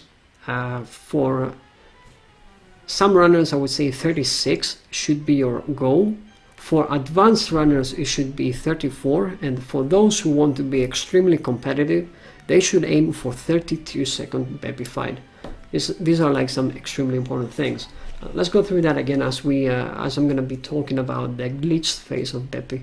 The important thing of the glitched phase of Beppi. So you also saw me that I was pretty much getting the glitch every single time. This is oh whoops, I think I did more damage, right? Scrub. So you saw me like getting the glitch pretty much all the time, but that is not the case in many situations. It's not that easy to get it sometimes, especially if he gives me like a really fast pattern like this one. But I did get it again, and the reason I did get it again is because I swung the roundabout and I am doing really optimal weapon swapping. This is like extremely important to mention that. Now another thing that I'm doing right now is actually pretty much not moving in this fight, and I'm always aiming up. You see me like dancing with the dogs and stuff, and I'm always aiming up and use EXs. The way I will dodge the dogs is by using the EXs to gain that airtime, and a lot of the times I will try to land on the cart when the passengers are below me, so I have to time that jump with and that EX usage with dodging the passengers and so also killing the dogs with that EX. Sometimes my projectiles will kill the dogs, sometimes I will get hit, but at the same time does it really matter if I get hit? I mean, it makes the fight slightly more like risky, but if you want to get like really good times, damage boost, like you don't necessarily have to care about getting hit. You might die, but if you want to get like really competitive times, you know, playing super risky is the way to go. Swing the roundabout. I'll get hit by the duck, I don't care. Jump, use the EX, dash to get a hit in a hitbox. And once the head is about to bop, I go to that position and kill him. Like this. I'll get hit, I don't care, because he's about to die. I knew he was about to die. Like, when you fight this guy so many times, you get a feel when he's about to die. So I chose to get hit, and it paid off in the end. So, oh, another interesting thing that I did not mention in the beginning of, wow, that is actually a really big thing that I did not mention. You saw me, I didn't parry any of the dogs, I didn't parry the nose, and in general you see me not parrying a lot of stuff in the game overall. The reason I do that is because parries actually put a little bit of lag in the game. It's not really that much lag, but it saves like it costs you about 0.1 seconds, I guess, from a lag perspective. But the important thing is when you go to the score screen, the results screen, there will be a counter for parries. If it is 0, it will skip that count. So that means that you save, I believe it's about 0.8 seconds if I'm not mistaken, close to a second, by not doing any parries. Now for beginners, I would say parry if you feel like that parry will actually help you in the fights. But in example with this one of the dogs was pink and it hit me. You know, I didn't really care about that hit, but if some people feel like that dog could have been avoided if I parried and not get hit because they value their HP more, go for it. Like I would say, if you feel like parries make you feel safer in a fight, just go for it. Like, don't worry about the 1 second that it will cost you. So yeah. How long did it take to get good at weapon swap glitching? Alright, yeah, that's a really interesting question as well. It took me about a week, I believe, to get good at weapon swap glitching. I'm not really that bad in actually mashing a button, and because my button, which is like the L1 for me, is actually really comfortable for me, it didn't really get that, it wasn't really that weird. Like, I got really used to mashing. I played a lot of games that require mashing, I think. But I know a lot of people use X, like this button that you see on screen. I personally like this. I've seen people use this, I think, the trigger. But yeah, I prefer this one. Controls in general matter, like what you feel comfortable with. It's not really, there's not really an optimal setup, I would say. Alright, so after Beppi, let's move on now to one of the hardest fights in my opinion. I hate this fight, but might as well do this. We move on to another boss, airplane boss, and this one is a difficult one. If you want to play like super aggressive, it's a really difficult one. I have lost a lot of runs in this one because I'm not really good at airplane levels compared to other top runners, right? I'm pretty sure like everyone struggles with this one because they want to get like the really good times, but I'm gonna like show you what to do, I guess, in general, and then I'm gonna be like trying at least to get a really fast time, even though I might not get it, but we'll see. I see us, Sparkles, thanks for stopping by, and thank you for the the good lucks and everything. Right, so what you want to do in the beginning is approach Wally and be in that mid-range position when the bomb is going to connect with his face. So you want to be like here and do the weapon swaps. Now, when he does that bullet gun, you're going to actually avoid him by staying to, like, it comes down with experience of how to avoid those bullets. I highly suggest that you like keep retrying the fight you know, when you get the bullets to actually sneak past it. As a tutorial, as like a beginner's guide, I would say use the shrink, the airplane shrink. Hopefully he does it now. Like be small. If you don't feel comfortable, shrink and get past through these bullets, and then continue the weapon swapping. Now, when he goes down, you don't necessarily have to stay close to his face, like directly to his face. You can be slightly above him and do the weapon swaps. Oh, whoops. Wait, is it down or is it up? I actually forgot about it. Well, I think it's... oh, when he goes down, you have to be close. No, never mind. I made a mistake there. Right, let me go through this again. Alright, so stick to his face. He goes up, so you don't care. You stay a little bit above. When he goes down, you can play a little bit safe, I guess. Like this. Okay, yeah, when he goes down, you might have to get hit. If you want to play really aggressive, I guess. Yeah, when he goes up, you don't have to. You would not probably get hit. Let's do this again, yeah. I forgot about it. Whoops. Okay. So, weapon swapping. Like this. When he goes up, it's not a problem when he fires the eggs. When he goes down, I like to get hit. Because otherwise I would not do the optimal switches. That's why when he goes down, I usually get hit by the egg. Sometimes it's risky because you might get hit twice, but what can you do? If you want to get like the really competitive times, you might have to do it.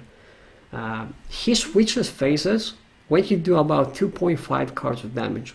So let's do this again. 2.5 cards of damage to actually go to the next phase.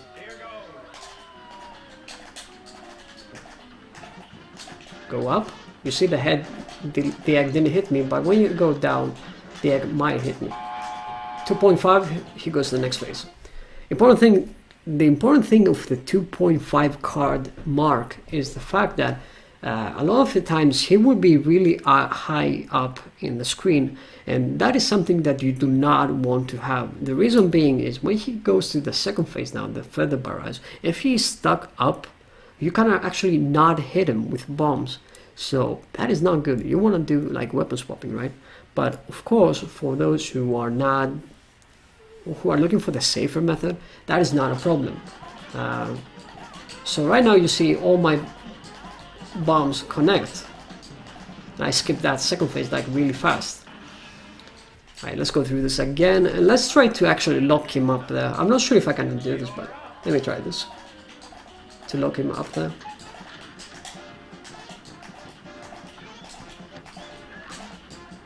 No, let me wait to lock him up there. Okay, you see right now my bombs might connect, but it's actually really difficult for me to actually dodge the feathers and keep doing the weapon swap. So right now it's like I have to dodge and the bombs will not connect. So you see this is a problem if you get stuck up there. So the 2.5 card indicator in the damage is really valuable because you might want to pay attention not to lock him up there.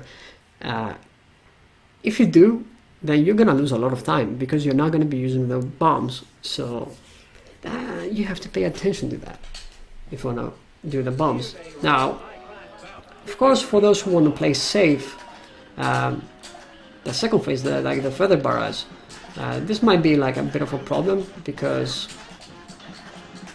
like you might have trouble dodging the feathers. So I highly suggest, I guess, you play safe with a machine gun. It's gonna be really slow compared to the optimal strats, but if you're not feeling comfortable with the feather barrage, try, I guess, with a machine gun. Like, I don't suggest it, but I think that it's more important to do stuff that you feel comfortable with. If you do a lot of practice though, this is definitely something that you need to do. Like use the bombs during feather barrage. So, like this. Oops, it's alright.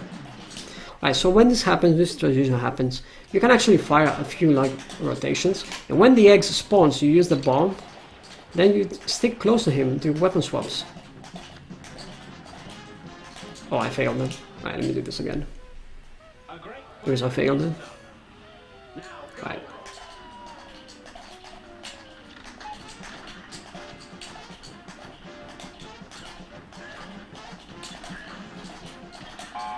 Okay, second phase.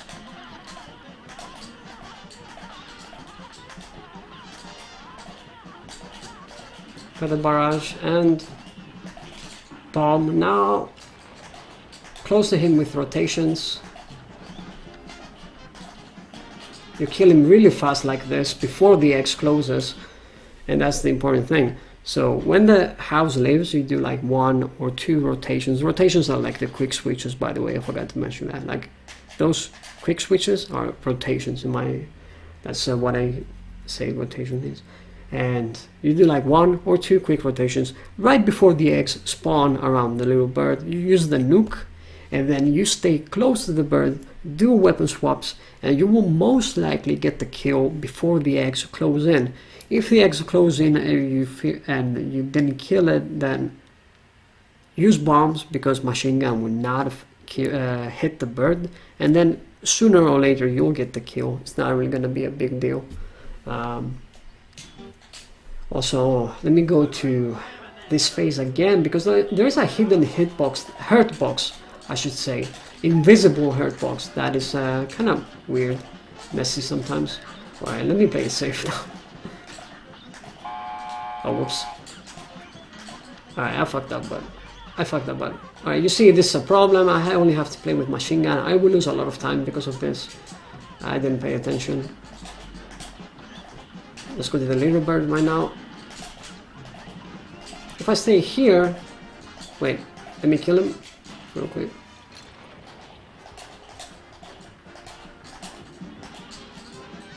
Okay, sometimes the eggs actually hurt you there. Even though they don't exist, they might hurt you. So be careful not to approach him or leave after the bird is dead way too fast, because those eggs will hurt you even though they are not there. So that invisible hurt box might get you. Alright, last phase. You stay here, you use a little bit of bombs, and then you immediately go to the bottom left of the screen. You need to be above Wally, and whenever you have an EX, you want to line up with him and use that EX like this. Weapon swapping here. With optimal weapon swapping, you kill before the heart. When the heart comes out, you can go to the left and follow the heart, use a machine gun. And when the heart is about to go in, use an EX here, and you will get the kill. Now, if my weapon switches were optimal, I would have killed him before the heart comes out. But my weapon swapping was not optimal. So let's have like let's have a good fight, I guess. I might not make it, but it's just like an indicator of how the whole fight should go on Wally Warbles. Alright.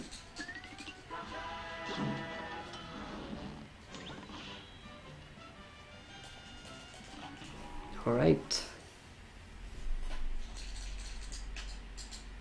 The first phase for me, in Wally Warbles, the first phase is the most difficult one, in my opinion.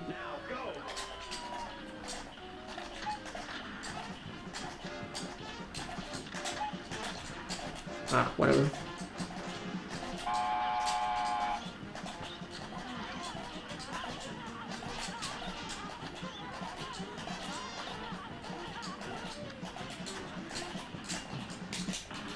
The bomb. Stay close to him, weapon swapping. I didn't get the kill, so I have to use bombs. I just see this was like a really sloppy fight. Bombs here. EX. Use that heart, so follow the heart, use the X, weapon swapping, get the kill. The fight was really slow. I played the little bird really badly, and I messed up a little bit in the first phase. But still a decent time, I guess. The most competitive time that you should be getting is at least a 42 for competitive time. But for beginners, I would say 46 might be a really good indicator of where you should be. Definitely like below 50 seconds, in my opinion. But really work your way towards like the low 40, I guess. Okay, so I think we're done with Wally. Like, there's not really much to say about Wally Warbles. The EX management there was actually really important. Like, as you see, I didn't really use any EXs. I didn't parry anything. I use the big bomb on the bird, the little bird, and then I use small EXs on the last phase to actually do a lot of damage when he was on his bed. Alright, so right now we're gonna go on the green matchstick, and this fight is actually one of the most difficult fights for a lot of runners, but I've actually done a lot of training, and I found like consistent ways, I guess, to get some decent fights at least. It might be a bit weird to make it a tutorial because I honestly don't know exactly what to say about this fight. So the beginning of the fight, I'm gonna be doing one jump on the clouds, and you're gonna see me just sliding in. This is like a really important movement in my opinion. It saves just a little bit of time because you sneak in a few projectiles. So I weapon swap. I prepare my weapon swapping before the stage loads. That's usually how I prepare. I make that jump on the cloud there, and I slide. I don't do anything else. Then when the first laser, I jump up here, and then I jump down. Summon the tail, stick close to him, jump down, and I shoot. Let's have like a really good fight.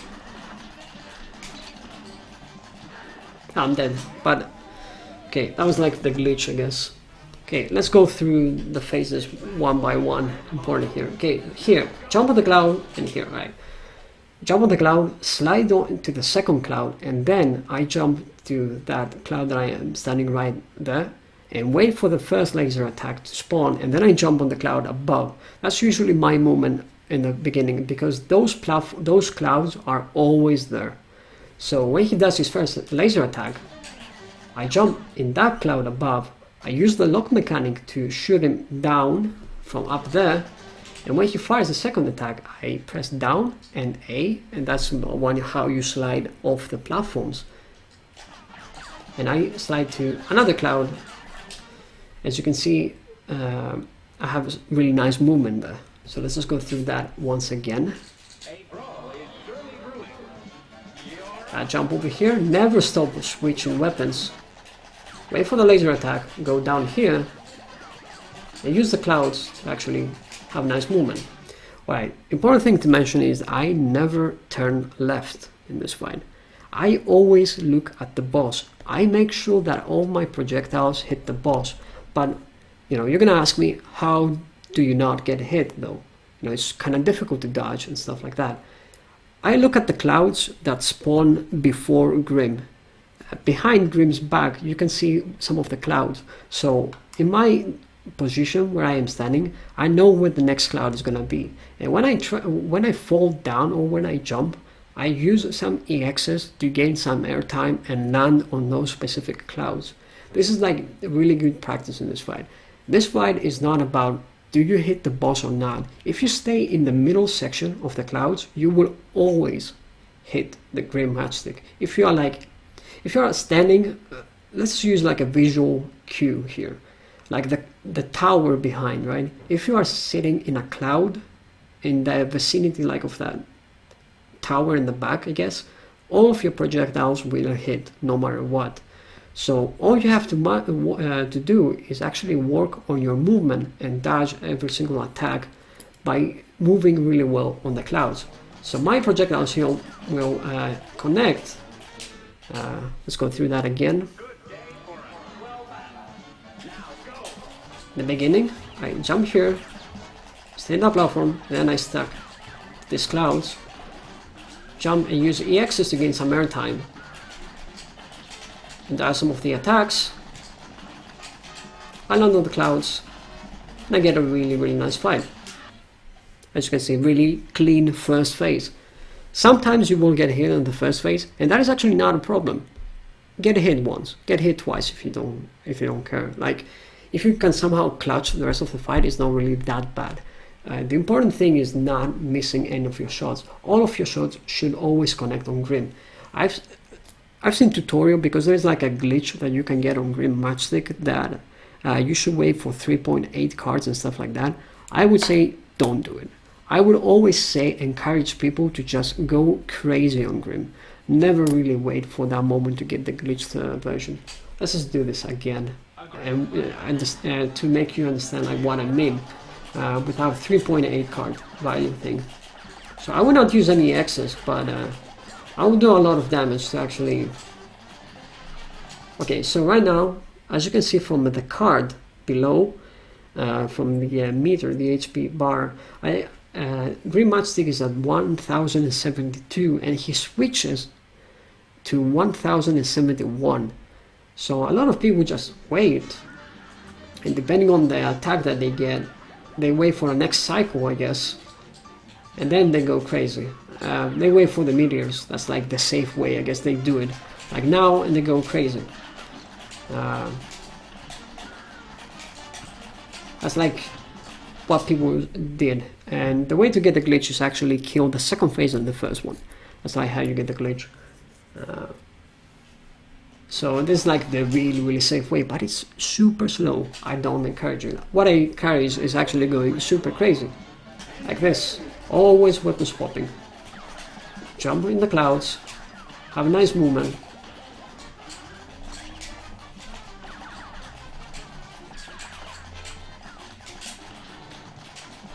Have a nice movement. And now when you reach this point, when you hit on the right of the screen, you actually hit a really hidden hitbox. So you ride the cloud and you hit him.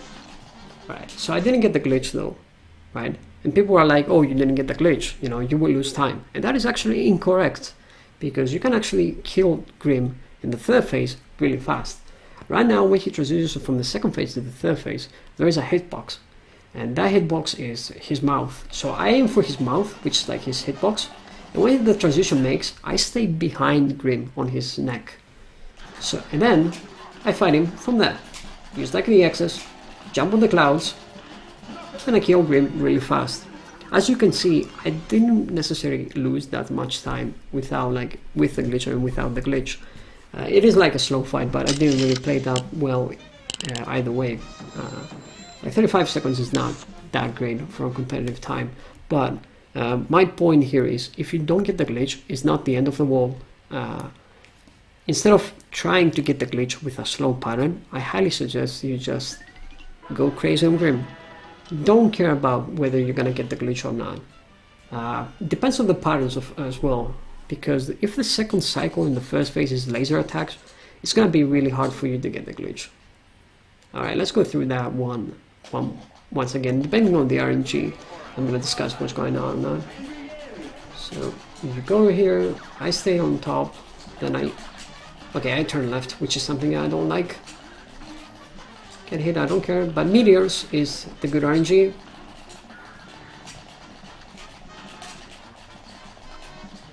I shoot on the screen, I ride the cloud, and I turn as soon as he turns around. And I got the glitch stayed in a really weird position, as you can see right now. He's staying there, and you think, where is his hitbox? Okay, so his hitbox is his head, as we can see clearly. Here is not a hitbox.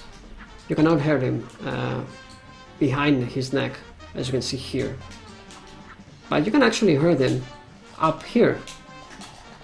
So his whole body is a hitbox, as you can see. Right? So head, the body is a hitbox, but the rest is not a hitbox underneath him and such.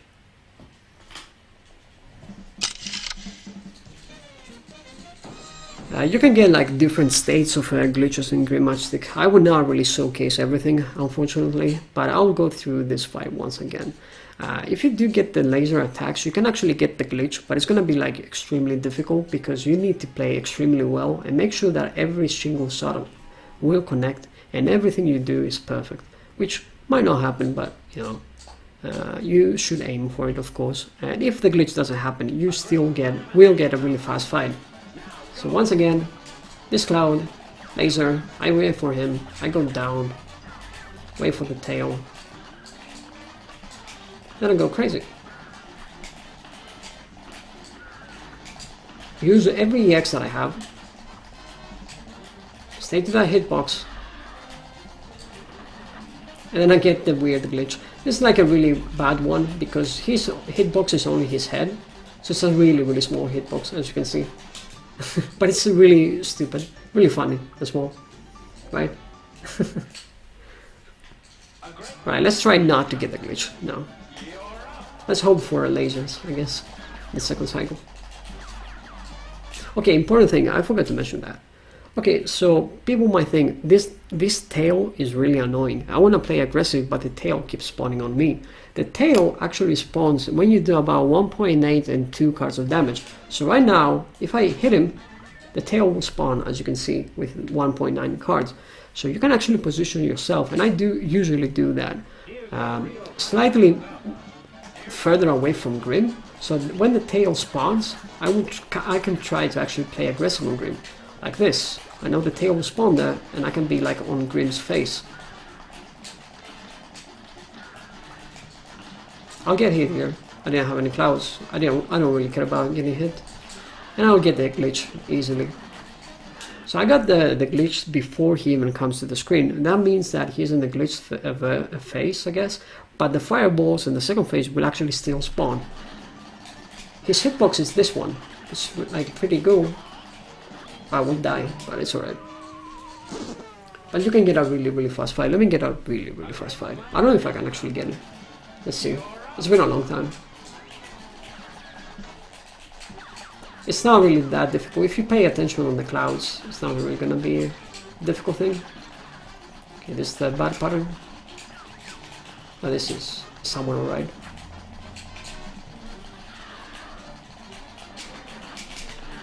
Okay, I got the glitch.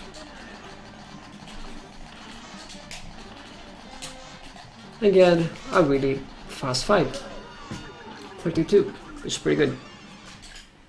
Okay, I think I covered pretty much everything on Grim. Like, if you guys have more questions, feel free to ask.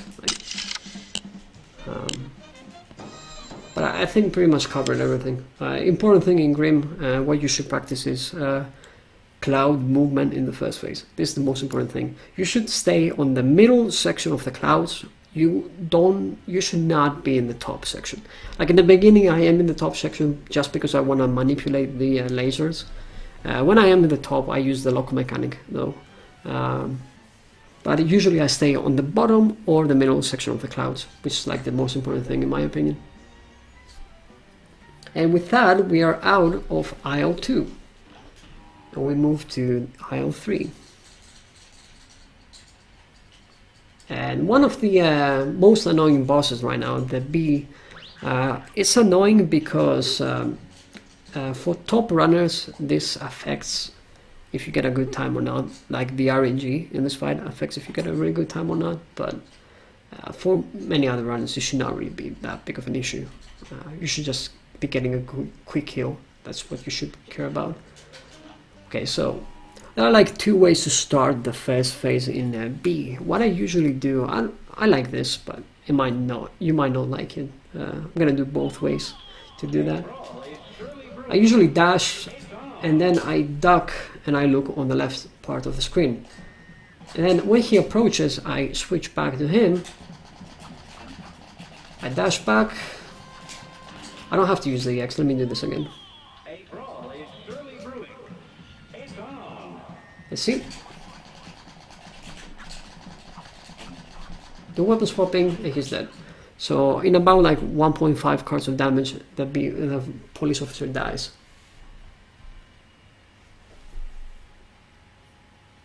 Because if you miss the glitch, you have wait 3 seconds. No, Andrea, you can actually hit for the dragon. You can actually hit the mouth of the dragon to deal damage when the transition is happening. So you still hit the boss even though the transition is happening. So you don't really waste that much time. You waste a little bit of time, but not that much. Okay, so there are, after police. Okay, let me do this once again because I got interrupted, I guess. So this. I hit him like this, I dash, then I kill the police officer in 1.5 cards of damage. I've seen a lot of people do this. I think they do it like this, if I'm not mistaken. I'm not sure if they do it like this, but they dash and then they wait up here, do weapon swaps. I think they do it like this, if I'm not mistaken. Let me do this one more time, because I don't know exactly how they do it like this. Out of curiosity, nice. Alright. So moving on now to the next phase. This is like the interesting part. There are 3 possible patterns right now. One of them is actually the bee going in the middle, which is the fast pattern, but the really difficult part where you want to get a really quick kill. The other one is when the bee spawns on the sides and do like either the circles or the triangles. Let's see what we get. To prepare for that, depending on what I get, I got this. I throw some roundabouts on the other side of the screen so that when the bee spawns, again I set up a trap with roundabouts. I turn around, switching, and then I use EXs. I get hit here because I don't necessarily care about getting hit, because the bee is gonna die really fast, I believe. I don't know if I'm gonna be able to do it. When this happens... Okay, I got the kill, but it was really sloppy. Okay, let's do these fights like a couple of times, because it's actually really interesting. That was a really slow fight though, but you can kill the bee before she transforms to airplane. In Legacy, I think it should always happen. That is like the first indicator for every single runner that starts in this fight, and they're like, what is a good indicator that I did this fight correctly? Don't make the bee transform. That is my advice. Like, if you reach that point where the bee doesn't transform to the airplane, then you've done a good job. This is like the first step. But so I do this. I usually do this. It's up to you, like whether you like it or not, whether you like the other phase, the other way to do it. I like to stay here and do this because I might get the middle pattern, but I didn't. Swung the roundabout.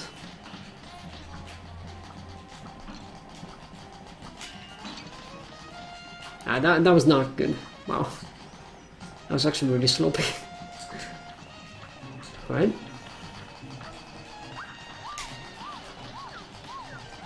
Okay, if the airplane happens right now, you're like, oh my god, I missed it, what am I gonna do? Well, you're playing Legacy. You have roundabout and lower. All you have to do is aim up and switch.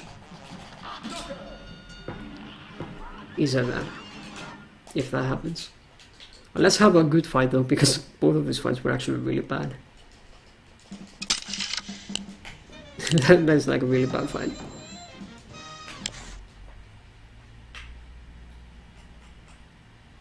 Alright. Some people have troubles with the platforms in this one. I might agree that the platforms can be annoying, but it's not necessarily that big of a deal, I would say. The platforms did mess me up a little bit here, but I played bad as well.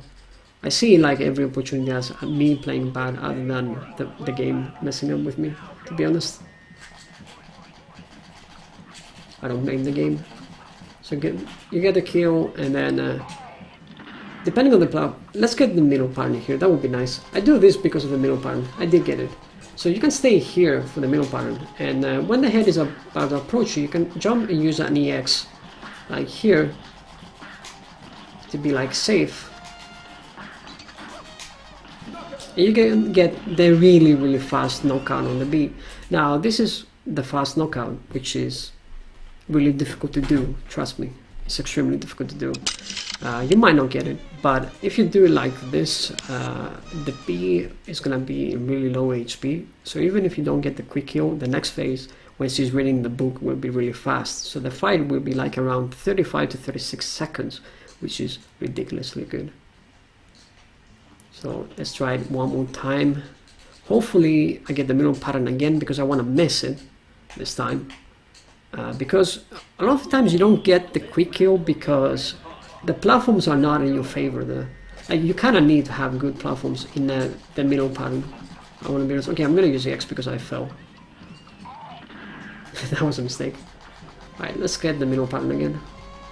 Okay, I didn't.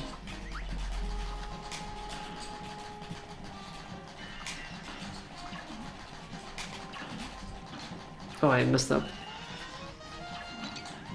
Did I mess up big time? Yeah, I did mess up big time, wow.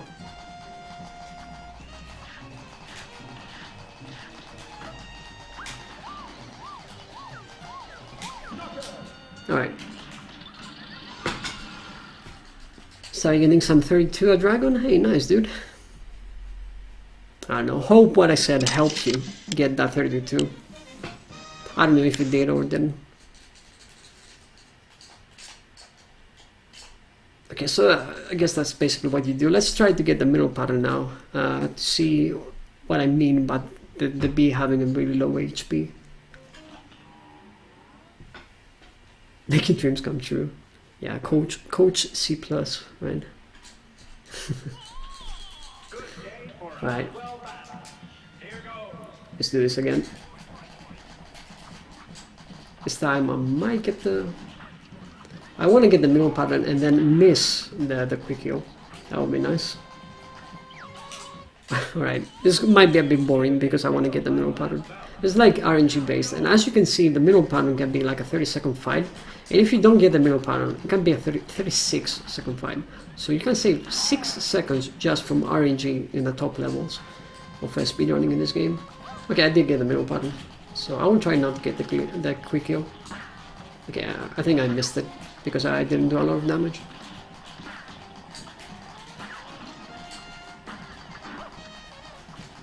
Okay, oh, I missed the quick kill. Oh no. You see, the knockout was really fast. So I barely got like a 34, but it was like 34.97 as you can see from the debugger. So the kill was really quick, even though I didn't get the quick kill with that middle pattern. So it's not the end of the world if you don't get the quick kill.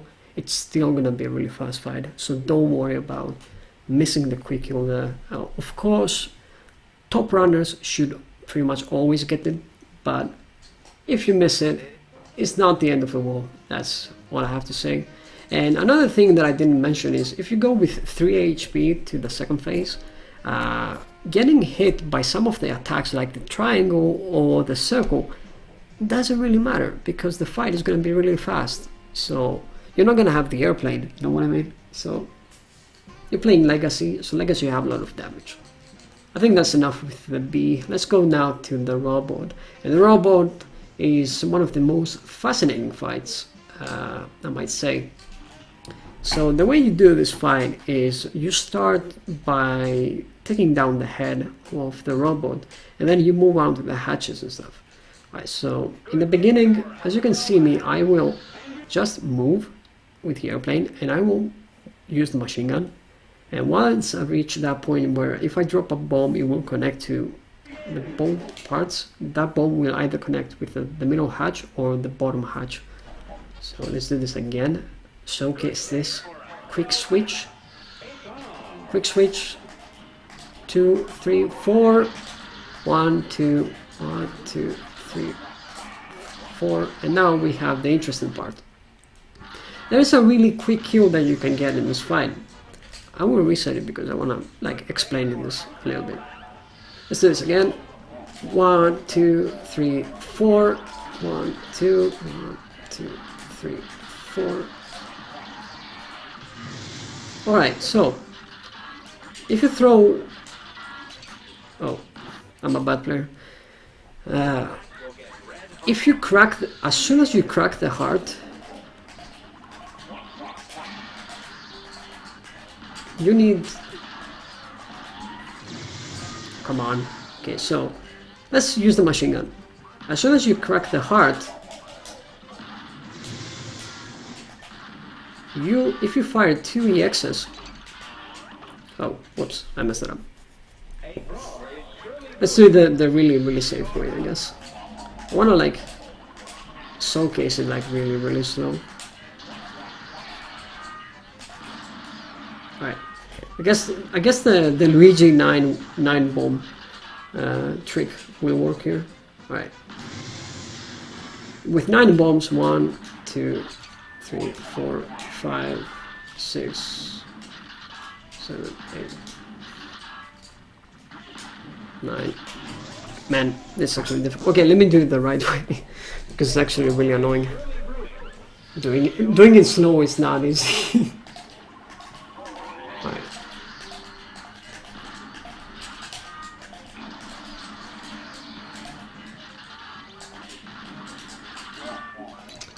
My god, this is actually awful. Can I edit out of the tutorial for this one? Jesus.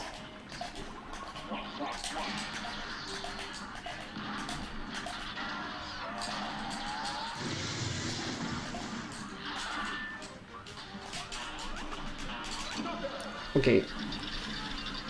Oh my god, this is actually kind of difficult to explain because if you don't go fast, you will get messed up with everything that's going on the screen. Alright, okay, that was a quick kill on the robot. Now, how it works. This is the difficult part. I'm gonna be doing this fight again, and I'm gonna try to do it slowly as well. I believe Luigi, are you around? Is it like 9 bombs? 9 mini bombs? The safe way to do it? Because I don't remember. Alright, so when you kill the 3 parts and the heart comes out, when you crack the heart, like as soon as you see the crack on the heart, you need to stop doing damage and then immediately throw 2 bomb EXs, like the magnet stuff.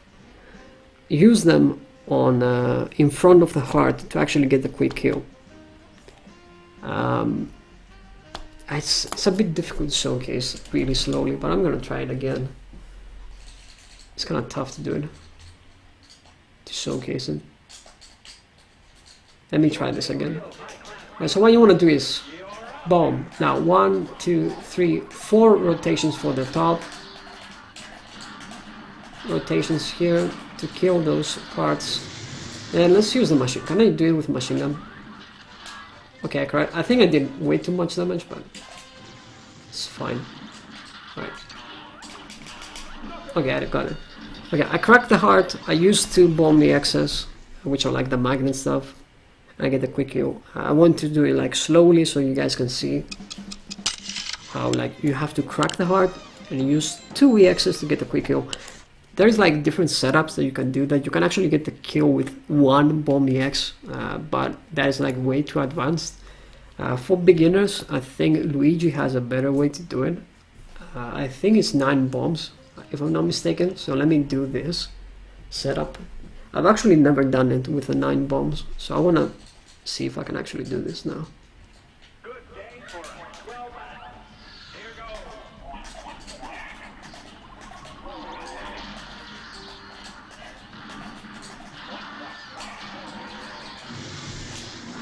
Oh, I hit with a machine gun, so I hope it's not a problem. That's a 7, I think. Oh, whoops. I think I fired 8. I should count. I don't know how to count.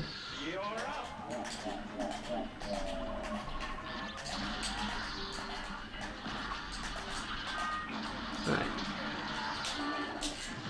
1, 2, 3, 4, 5, 6, 7, 8, 9. Okay, I think I messed up. Luigi, are you around, man? Is it 9? I don't remember.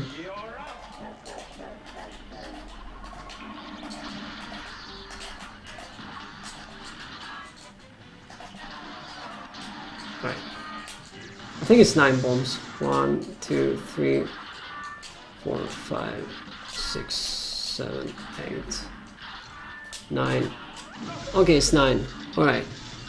It is 9. Alright.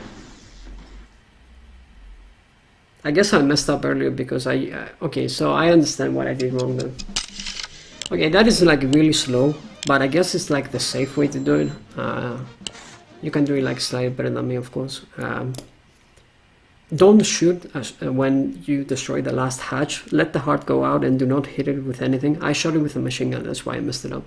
So once the heart is out, use 9 mini bombs and then use 1 EX and you get the quick kill. That's like the really easy way, I guess, to do it. I messed it up a couple of times, but it's because I'm dumb. What you want to do is like the fast way, I guess, to do this, right? We don't want beginners tutorials and such. And I mess it up sometimes, so don't worry about it. It's a run killer for sure. 4 rotations here.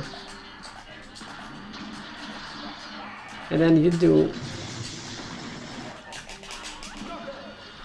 4 rotations on the heart. As soon as the heart goes out, you do 4 weapon rotations. and then you can use 2 EXs, or what I did there was I did 5 rotations and I used 1 EX. Doing that is actually slightly riskier, but it can work. You can get like a really fast time. The easier way to do it is 4 rotations and then 2 bomb EXs, of course. Like my execution was really bad there, but I still got the fast kill, as you can see, even though like the execution was quite bad. Alright, let's do this again, one more time. This fight is like really fast, but it's actually really difficult as well.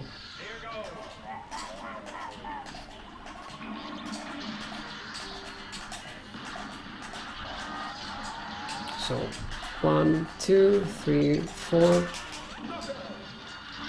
Oh, I think I hit it with bombs otherwise. Well, I highly suggest you practice with one anyways. Like, it's a kind of a difficult one, and you should like count your rotations and such. Usually, like, once the heart is out, you do 4 rotations and then you fire 2 EXs. Like, find the setup you feel comfortable with. I want to be honest with you, the robot is one of the fights that I'm not really good at. Sometimes, you know, you gotta pray a bit, I guess, to get it or not. It is definitely like a run killer for many players, top players.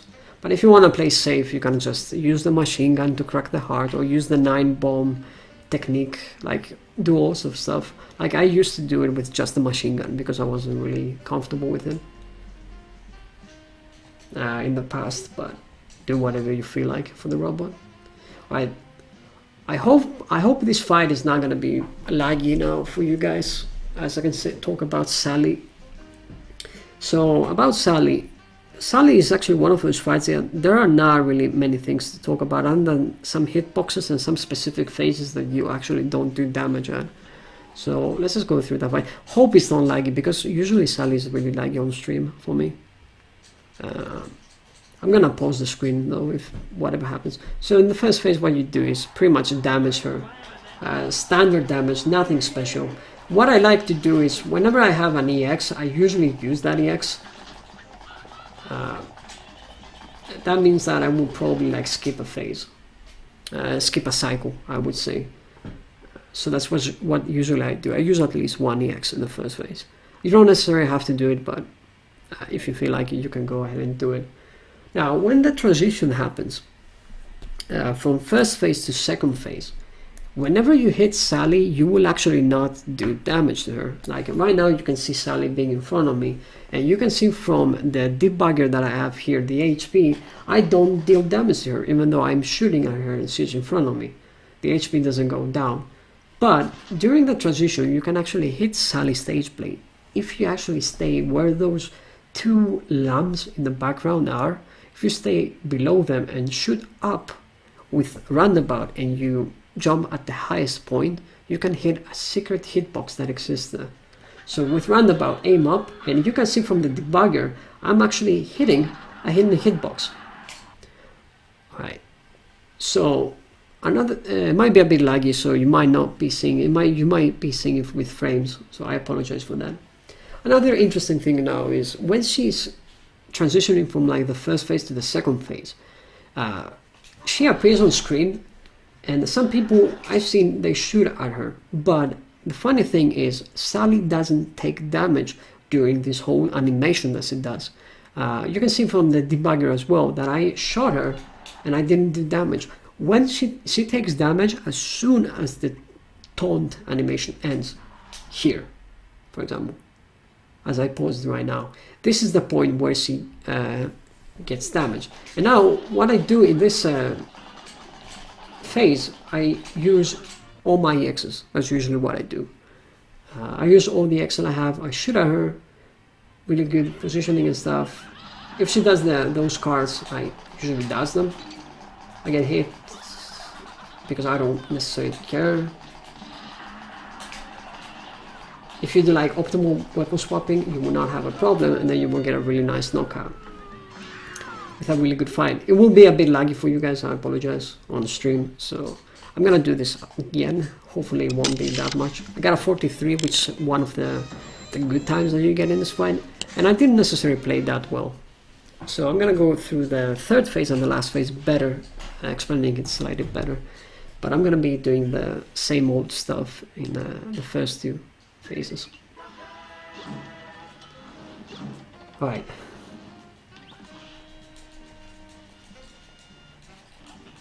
Sally Stageplay. So in the beginning you can either dash or just walk and weapon swapping. I think both of these things are the same, honestly, in every single boss fight. So you should have heard, I throw 1 EX, I usually throw 1 EX. And now when she's at that transition, you cannot hit her, so I immediately switch to that secret hitbox. Now when she's about to come to the second phase, I stop and I prepare some roundabouts, so they come back and I hit Sally. It's like a really quick kill. I will get hit by these mouse cards because I don't care about the HP. Oh, I actually didn't get hit. And in this phase, what you do, if you have like the HP, you don't necessarily care. You just like do a bunch of shots upwards. It's just like really easy fight. It's just like stay below Sally in the third phase and use all your EXs. You aim up, use your EXs. And once he comes from the third phase to the fourth screen, you prepare some roundabouts and lowbirds again with the trap method, and then you just kill her immediately. Like, it's really fast fight after that. You don't really have to worry about it that much. It might be a bit laggy, so I'm not going to do it again, so I apologize. If you have questions, feel free to ask. Moving on, let's go to Werner Werman. And this is like one of the fights that I came up with a strategy, and I feel like this is a good one. I'm not 100% sure, but... Okay, so I'm gonna show you a visual cue in this fight. That is a really nice safe spot that pretty much all your shots will connect. So, you see the line that I'm standing right here is the perfect line with that all of your shots will connect to the boss, no matter what. This line that I am standing right here, this one. You see my shoes as well, where they stand. I'm gonna stand here as well, as I'm gonna be doing weapon swap rotations. Here, all my projectiles will connect to the boss no matter what. So this is like a really safe spot where you can stand and not get hit by the tank while actually hitting the boss. But what happens when the attacks are happening, right? What if those grenades actually, you know, try to hurt you? You can dodge them by jumping and using EXs, or by moving slightly forward. Like for example, in the catapult, I actually don't care about the catapult. Like if I get hit, I can clutch this fight. Or I can just dodge like that. Now, when the transition happens, I throw 2 EXs to position myself better. And then I jump, and the flamethrower, jump, EX here, like stuff like that. Let's go again. Explain better, because I don't know what I'm saying. Stand on the line, switching, fireballs happen. Dodging the jumps. Use the EXs. I use another EX to position myself better. Another one. And with a flamethrower attack, I jump in the perfect way, use an EX to gain the airtime. It is like a really quick kill. Potential, I guess. I am up, and the rest of the fight is really easy. At 33, barely 34, but I'm gonna go through that once again, as I'm gonna be trying to explain what I did in the second phase better, but it's really fast fight, so it's kind of difficult to explain. The most important thing is the first phase in Werner Werman. Like in this category, Werner Werman is actually really easy. It's not really that difficult. Right. So just to use, the important thing is use the EXs here to actually do like simple movements and such. Like as I said, visual cue, the line that I'm standing right here. Stand here and weapon swap. If you get the catapult, don't necessarily try to dodge it. If you want to dodge it, I guess. I don't know. I usually don't. Like if I get hit twice, it doesn't matter to me. Because if I dodge this flamethrower attack, it's like the important thing. I use the EXs here. Aim up. Swing the roundabout if I can, but I didn't. I get the knockout. Simple 33. It was almost a 32-second fight, but a little bit of misplays there in the last phase. Really clean fight though. Even though in the beginning I got hit twice from the catapult, I just didn't care because I held my position, which is the important thing, and I dodged the flamethrower attack, which is the other important thing. Like, dodging that flamethrower attack in the second phase is really important. Like, getting that habit of actually using that EX to dodge that flamethrower attack by, like, the timing on your jumps and your EX for that extra air time. Let's do it once again now. Hopefully we get the other entry with the balls. Okay, catapult. So as I said, you can either try to dodge if you want. I honestly like don't care because it also puts a real challenge to me. Like dodging those flamethrowers is going to be crucial now, right? Timing perfectly, like that. Swing the roundabout, use the low bird, and get a really nice fight. Clean fight.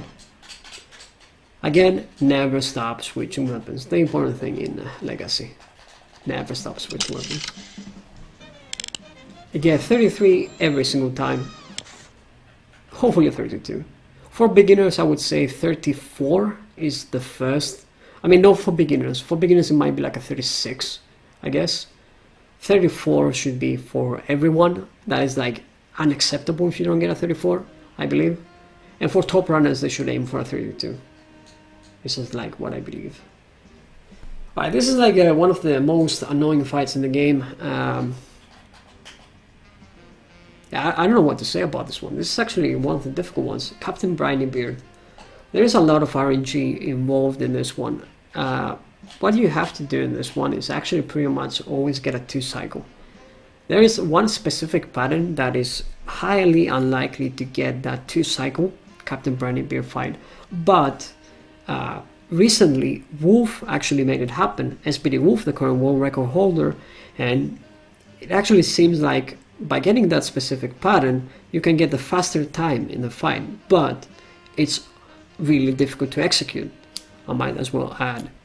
I will try to do it like the normal way before like what SPD Wolf suggested in the fight, but let's just say let's just do like the normal fight. So what you do here is actually aim up and right, as you can see me pressing, switching, dashing in the beginning, and then jump. Hit that guy. When he pulls out his octagon, there are ways to play around this fight. You can either try to parry the bullets. He fires 3 pink bullets and 1 yellow, so you have like a high chance of actually parrying that one. 3-4 is good for him. Oh yeah, for Werner, yeah, that's for sure. Alright. Oh, whoops, I exited the map. Okay, that was a mistake. I wanted to actually continue.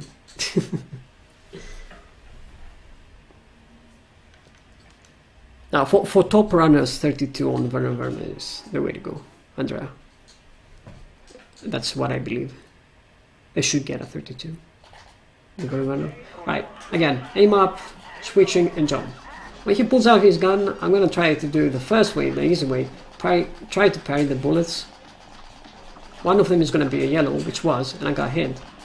Use the EXs there, it's not possible. Depending on the RNG here, you can get like specific skip or not.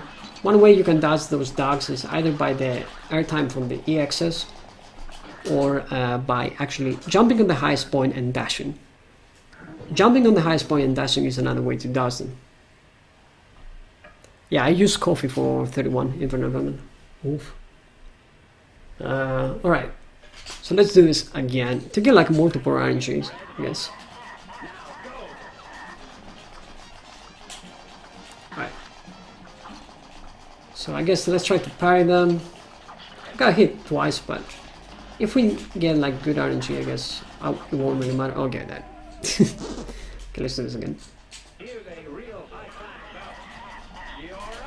The one way that I'm not comfortable is actually parrying those ones. I'm not comfortable with it. Let me try this again. I use a different strat, which I'm gonna be showcasing soon, but I actually want to do this like this now. Okay, yellow, so all the others are gonna be pinks.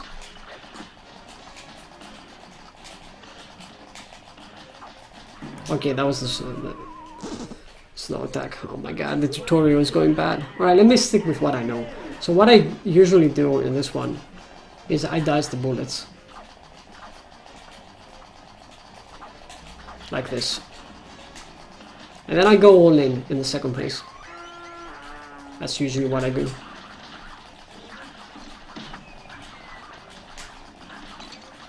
I go all in and then I skip to the third phase here. Now in the third phase, before he begins, he's invulnerable, so what you have to do is aim on the other side to gain some roundabout EXs here. And then when he does this, you turn around, you use the EXs to gain some airtime to dodge those fireball attacks, and you get a really quick heal.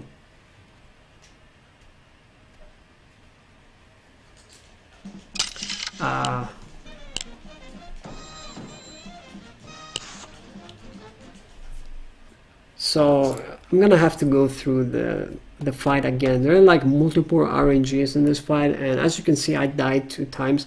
I didn't really pay attention to the first one, but the second one actually got me real good because I actually was not really paying attention on it. So I have to pay more attention to this. Alright.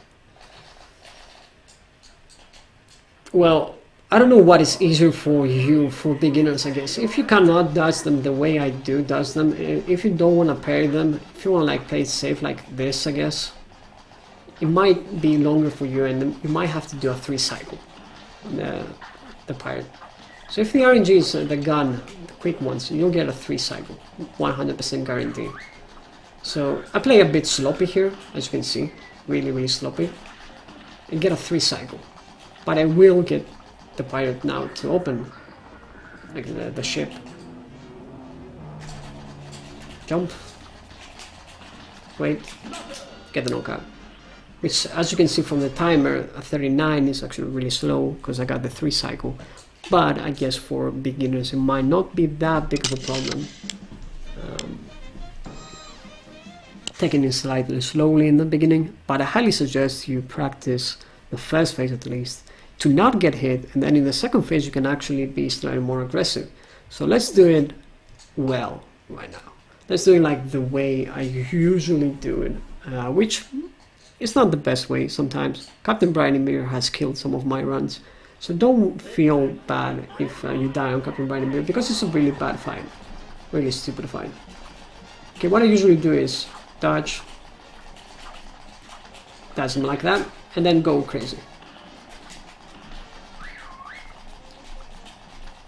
Okay, this is the first time we get the squid. If you get the squid, I mean, I do have the tracker, so I know the HP because I had the bugger, but a lot of the times it's like instinct, or when you can actually kill the squid. I got like a really good fight there, but I did have the debugger on, that's why I knew the HP, but the squid attack is actually really long, and this is like the really good RNG for beginners, because you have a lot of time to actually hit Captain Brineybeard and actually skip to the boat phase, get the 2 cycle because of the squid. I killed it, and this is like a technique that some advanced users are doing, because if you can somehow get a feel as to when the transition is about to happen, it's better to kill the squid and actually save about a second on that.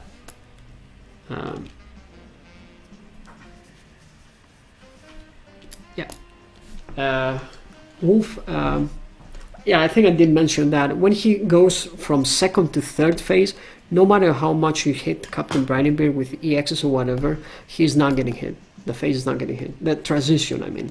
Let's do this again and I'll showcase again what I mean by that. And let's just try not to do anything weird. Let's just try to play really safe, I guess. Like what a lot of people will do, I guess, after this is they're gonna play safe. They're gonna try like to dodge them like this, right? Like this. Then use the EXs. Get the gun. You wanna play safe, I guess. Like for really beginners, if that don't feel comfortable, I would say.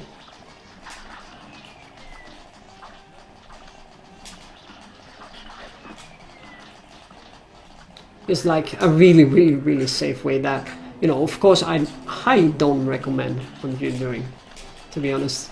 It's like extremely slow. You got a 3 cycle, but really bad time.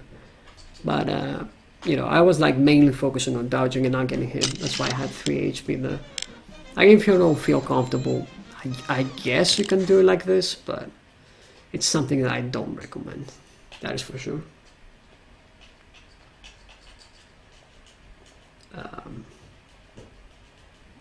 One more time, because I actually forgot to showcase what Wolf said. Pay attention on the debugger when the transition is about to happen, because I forgot about that. Thank you, Wolf, for mentioning that.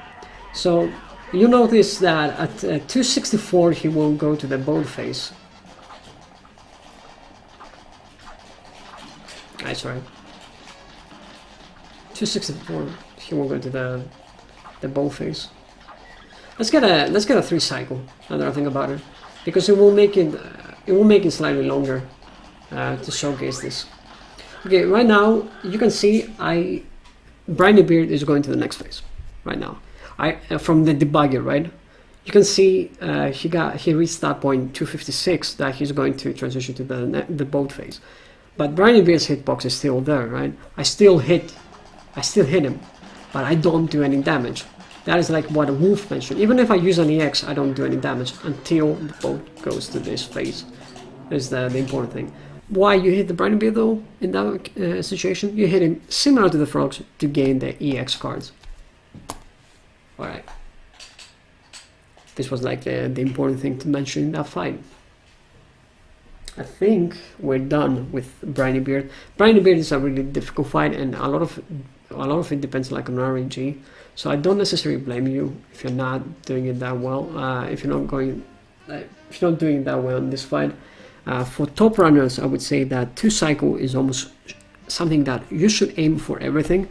What I do is I do those little dodges in the first phase, and no matter what pattern I get in the second phase, in the second cycle, or second phase, I would say, I damage boost, I go crazy on damage, and then I get the 2 cycle no matter what, unless the squid gun is a 2-shot squid gun. In that case, using SPD Wolf's technique that you have to parry the first phase is most comfortable, but it's like a 1 out of 5 chances of that happening, because there are 5 different patterns there, or 6 patterns in that situation. So it's kind of difficult. I guess you can gamble if you want. Like, it's a 50-50. I like not getting hit in the first phase and then going crazy in the second, to be honest. Alright, let's move on to Cala Maria right now. Cala Maria is the last airplane boss fight, and is one of the hardest ones to get a consistent time on it, simply because Cala Maria is affected by RNG quite a lot. And there is like a specific thing that might happen in Cala Maria, which is like the soft lock, which is something that I will get to eventually, but it's nothing that you need to worry about that much unless you are a top runner in this situation. So what you do is like stay close to her face and weapon swap. Depending on the attacks, you can do specific stuff. When you get the blow pieces, I think it's better to actually parry one, and when you get the ghost, it's better to get hit, damage boost through it. I think that's what people have told me, to be honest. You can see I got a really fast cycle there. Staying close to her face, not to get petrified. You're not getting petrified in this situation, by the way. And getting, again, close to her face, not getting petrified, using the bomb. You get a really fast time. So, throughout this whole fight, I'm gonna be playing this again because there are like different RNG patterns that you can get and stuff.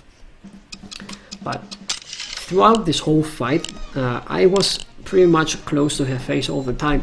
I got the ghost RNG, and I actually opted to take a damage booster, not to play safe, go back and play safe with a machine gun.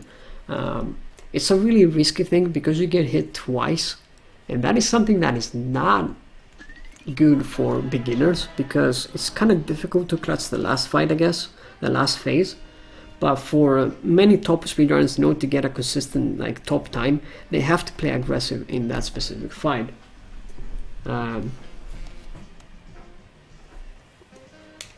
Yeah, Wolf mentions that there is like the soft lock potential that sometimes top runners do have to not get hit, not to damage boost the ghost. It's kind of hard to showcase the soft lock because it depends on the patterns that you get, but I don't know, hopefully I get it. So one thing you can do is like play safe like this, but if it starts with a ghost, you actually slow down in damage quite a lot, and you will most likely get a 4 cycle in this situation.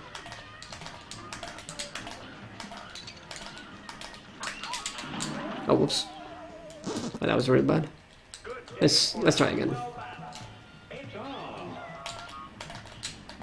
Oh, I messed up the rotations.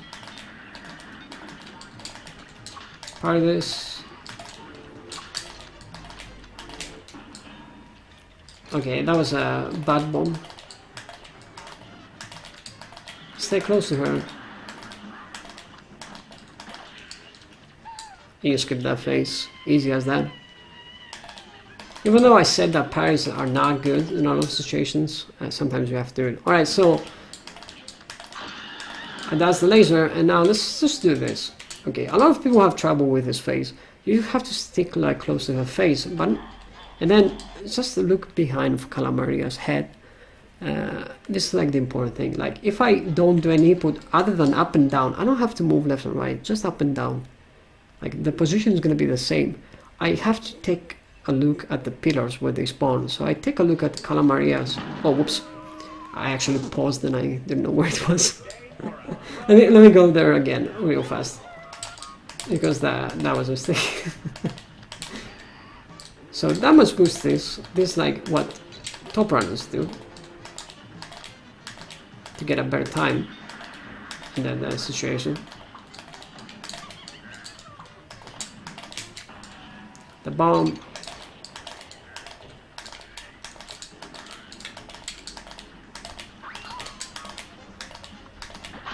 And I got the soft lock. Nice, I got it. Okay, this is the problem where there is a potential to get the soft lock. As you can see from the debugger, I did so much damage to her that I killed the 2 phases in the first one. And in many situations, bosses get glitched. In Cala Maria, you get a soft lock. So what happens is Cala Maria disappears. I'm a magician. And you actually cannot complete the fight. Like the fight is unbeatable. Nothing. You cannot do anything about it. So you have to retry when that happens. This is like the soft lock, but it happens if you are like way too aggressive. That happens. And you get like really bad patterns as well.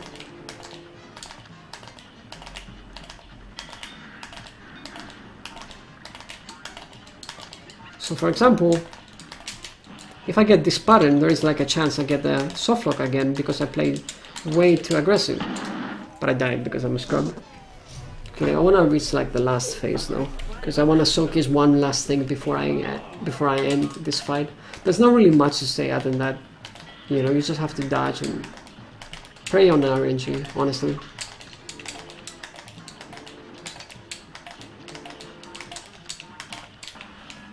Do this.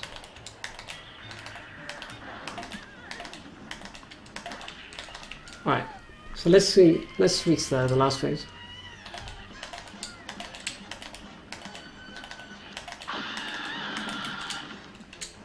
Okay, so I stayed at this position and I weapon swap and I pay attention on the pillars. It's like the important thing. Like if you pay attention on behind of Cala Maria's head, you can actually dodge the pillars easily. Like it's not really that difficult to dodge them. You just have to like pay attention on Cala Maria's head. By the way, in that situation you can actually become mini airplane. I was playing with one hand. And dodge below it or go above it. It's not a big problem with that. But yeah, that's Cala Maria, honestly. It's not really that difficult if you're playing on Legacy, because you do a lot of weapon swap glitches and the phases are really fast.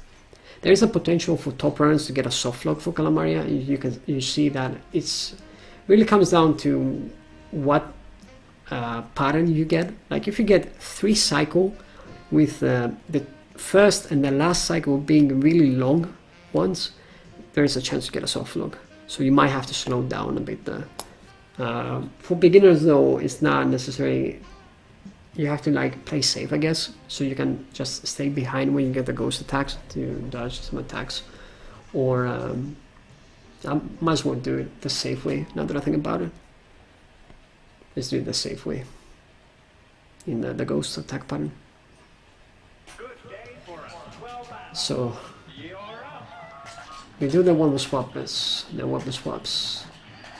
and you just stay back and you dodge. You don't have to become mini airplane, by the way, to dodge them. You just simply do that, and then you resume to bombs. It's like the really safe way to do stuff, like to do this. Here's the bomb.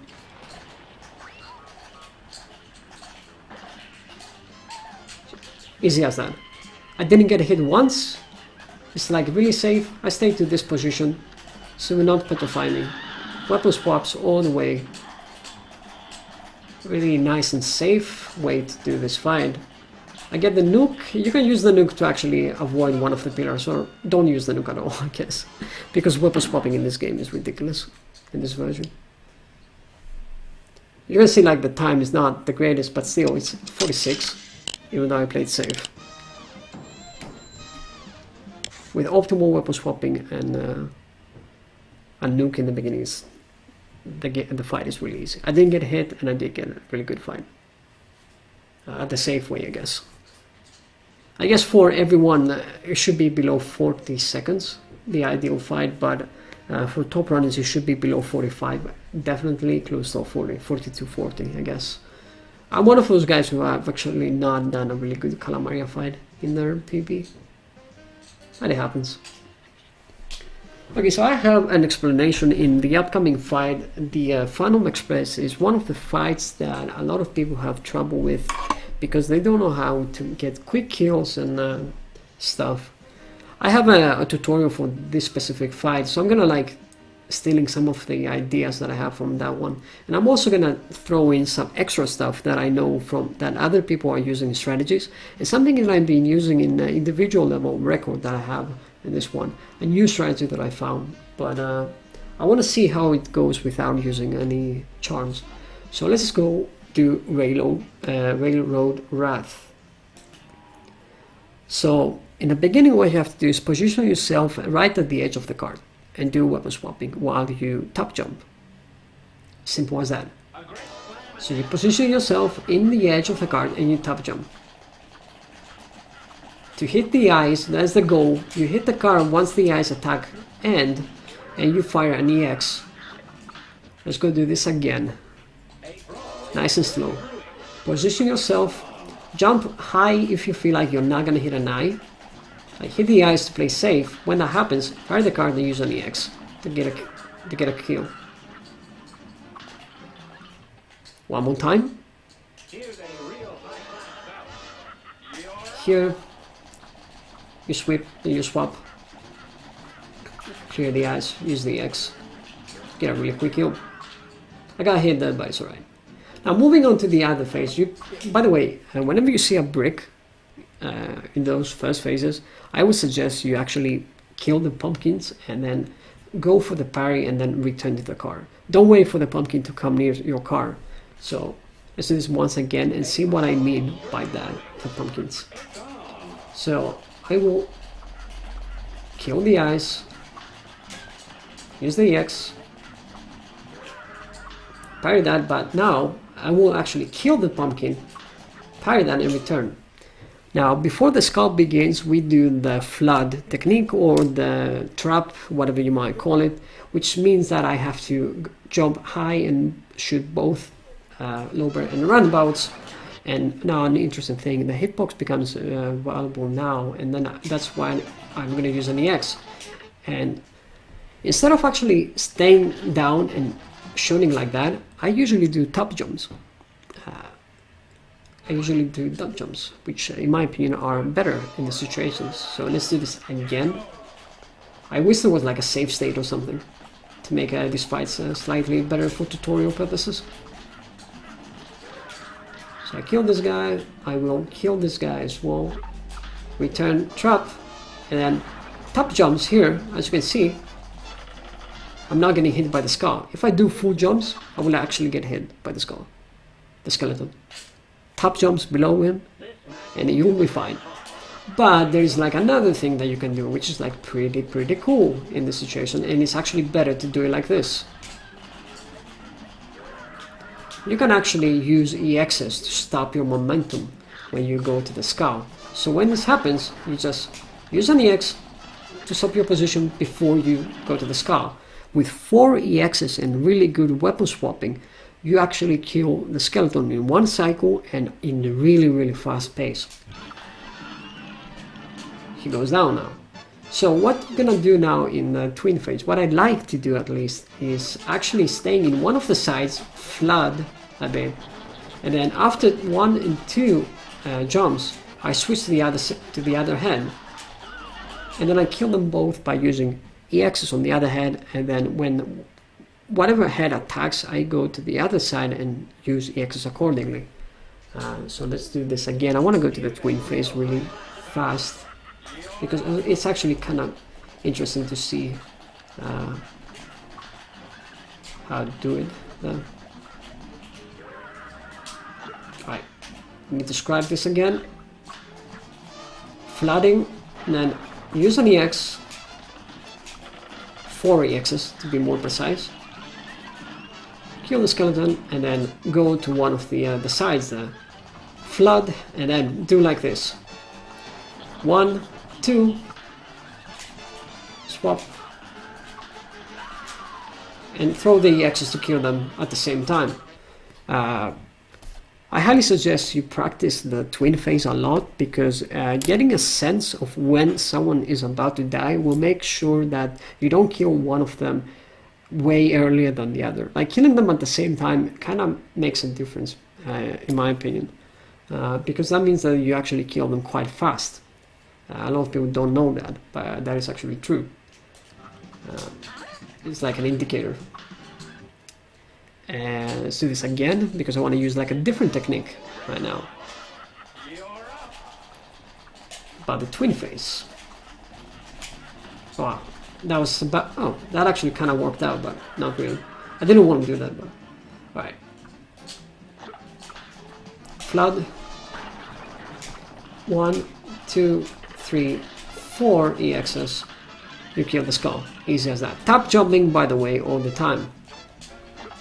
When you go here, you flood. 1, 2. Use 1 EX, 2 EXs, switch to the other head, use another EX, and you kill them both at the same time. Okay, last phase now. Before I will showcase the other techniques later, now that I think about it. The twin phase. There are two other techniques that you can do. The last phase is pretty much the best one. I think is the one that I am using. I don't know if the other runners are using the same thing. So you stay here pretty much. That is the position you want to be. You see where I am, where I'm standing. This position, and you aim in the bottom and down and left position, in the position I am right now. And I fire the roundabouts because when I open the hatch on the train, those roundabouts will actually connect to the hitbox that the train has. So this is actually really important to do like this. So what I'm gonna do is actually parry the tail as soon as it arrives, but I'm gonna try to do like a riskier thing and parry the tail quite fast. Sometimes it fails miserably, but a lot of the times it pays off. Once I parry the tail, I will fire an EX on the right immediately. That EX will most likely connect all the time. Once I fall, I will fall to the cart, jump, aim up and right, and use an EX diagonally. Jump down left and use an EX up. It's a bit difficult now that I say it like that, but you're gonna see it in action. Parry the tail, use an EX, jump, EX, get the knockout. Simple as that. So important thing is to always have something to hit, so keeping both alive so you target, but you kill one and switch to the other one. It's the same. Yeah, I agree. You can either kill both at the same time or just like kill one really fast, I guess. But you should always have something to hit. That is the most important thing in the twin phase that you said. I'm gonna go through the last phase again because I did some side steps. I did some really cool movement there. I got a really amazing time. 56 is pretty good. Let's go through this fight again with a different technique on the twin phase. This is like something that a lot of the other top runners are using, but I want to be honest with you, I don't necessarily think this is a good one. Maybe because I'm not familiar with it, to be honest. That's alright. Maybe because I'm not familiar with how to use that technique. Oh, alright. Well, I might die here. Alright, so what they do is they stay on the card, and you can actually like stay on the edge of this card here, turn around and aim up. I honestly don't know how they do it.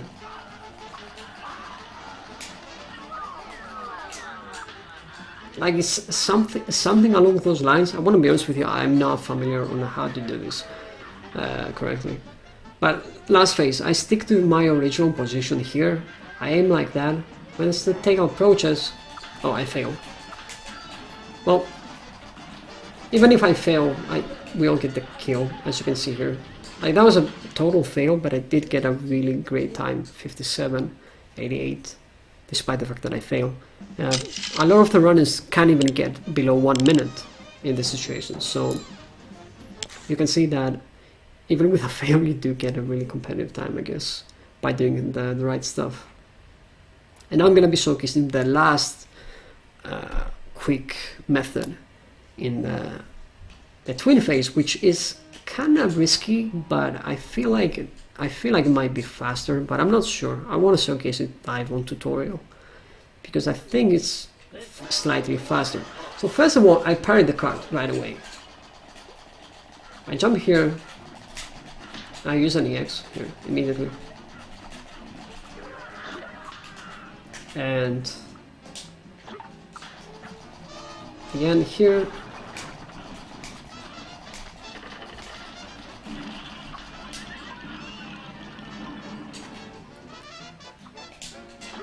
okay, let's see now. So I will actually kill this guy by throwing 2 EXs, or close to killing him, I guess. And then I will actually tank this guy. I feel like this is slightly faster. If I get the proper EXs, I can get a really quick kill there. To gain a better positioning in the beginning, to have slightly more aggressive positioning. Alright.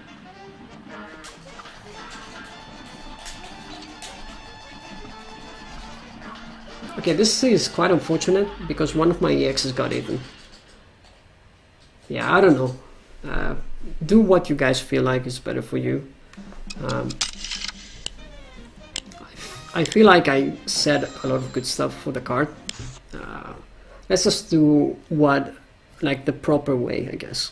Let's have the proper way to do it, I guess. Like the really easy way to do this. Like what I would suggest, I suppose. So this is like the suggestion right now for everyone. Stay on the edge of the card and jump like this. Hit the ice. EX. That was actually a really bad EX, but alright, let's just take it, I guess. Something like this.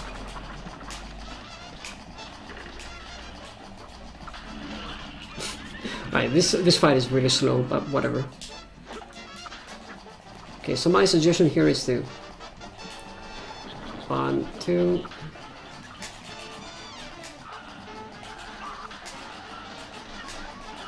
Kill them both at the same time. Parry that, and then you position yourself like this. You fire the roundabouts, and you do the same stuff.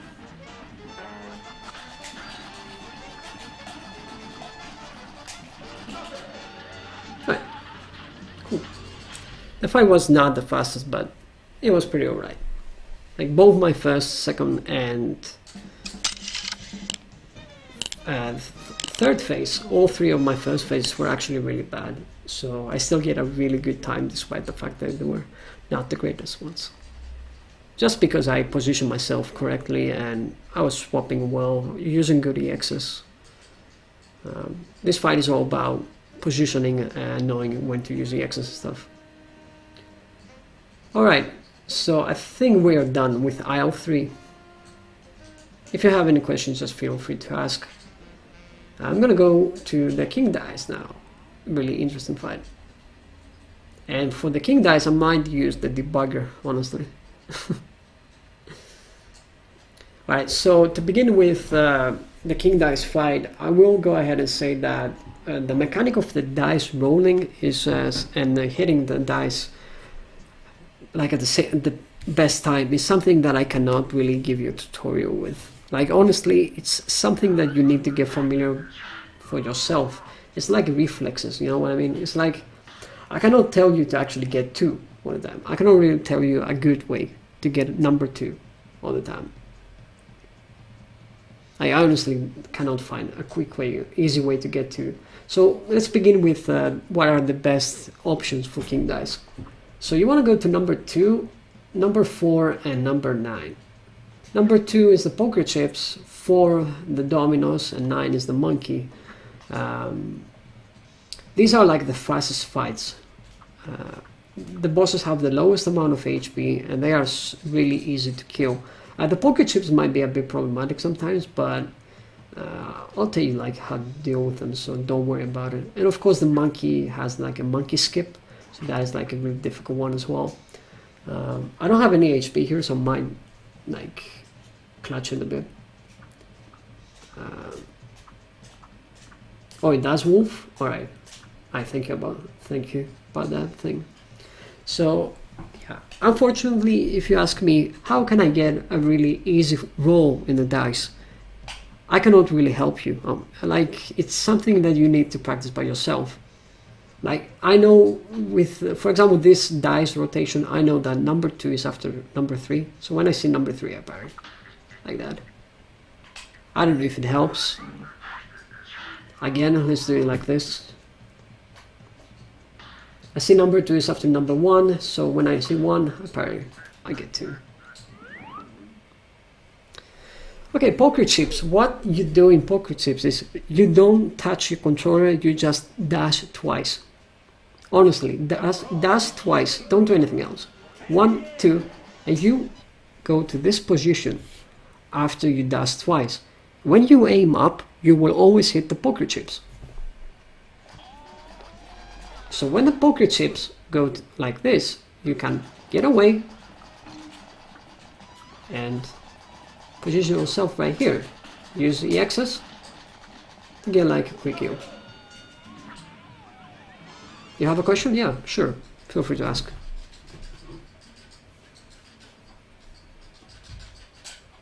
As I'm going to be showcasing fast rolls later, by the way. Okay, let's do it again.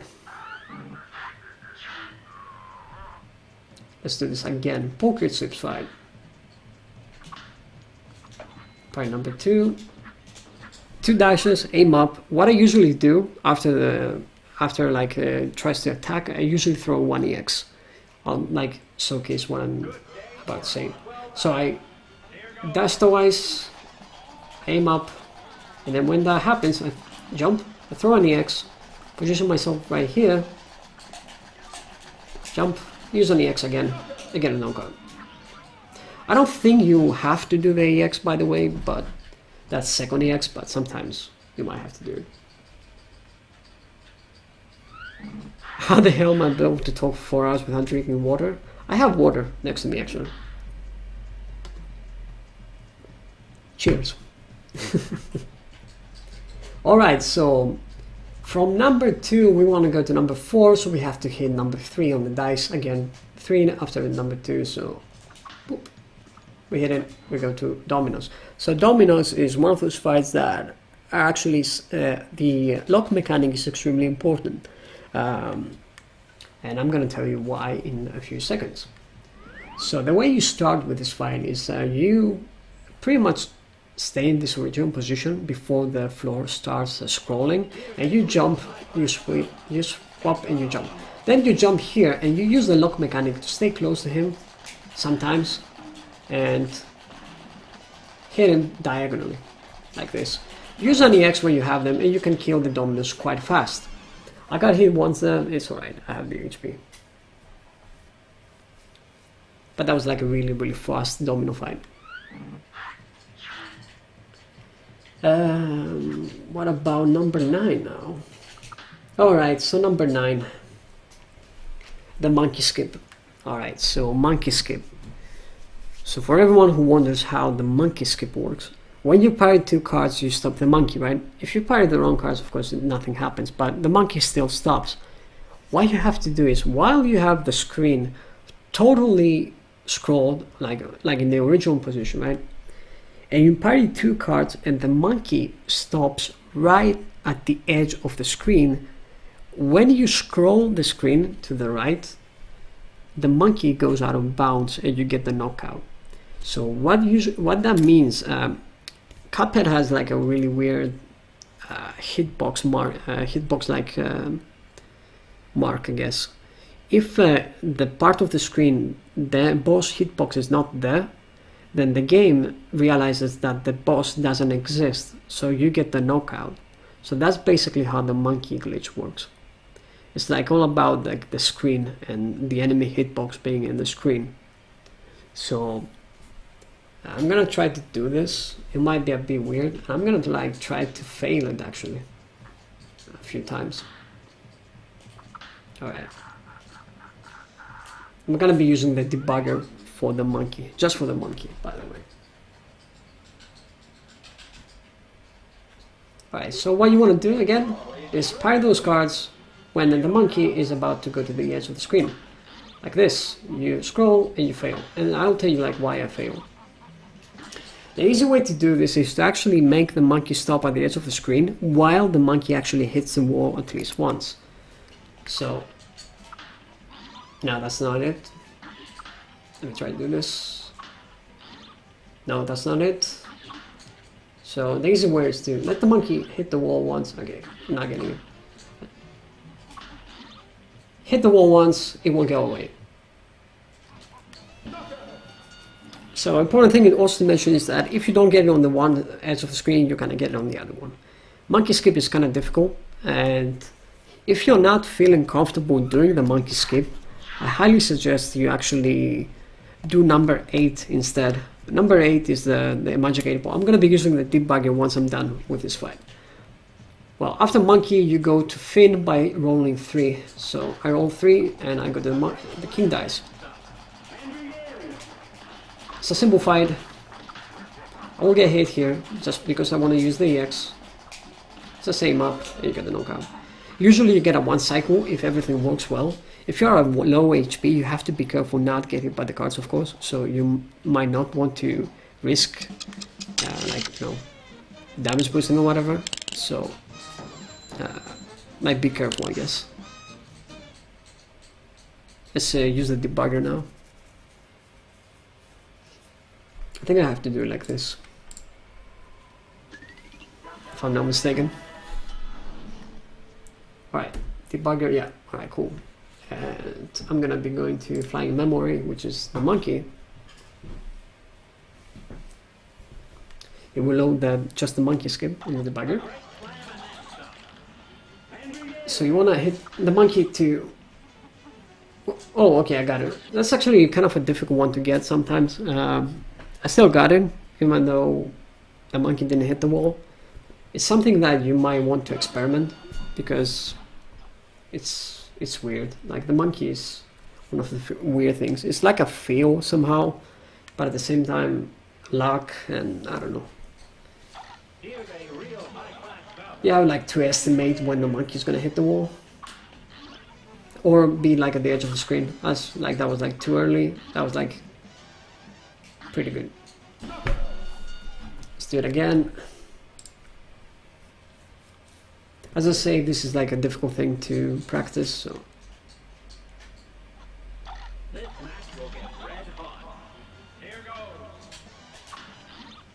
This is it. Hit the wall, right at the edge, you get the knockout. Oh, I didn't. Oh, whoops. That's alright. But if you don't like the monkey, you can actually go to the magic 8 ball, which is number 8. The magic 8 ball is still really fast, but the problem is you have to do 2 extra dice rolls, I think, or 1. I'm not sure.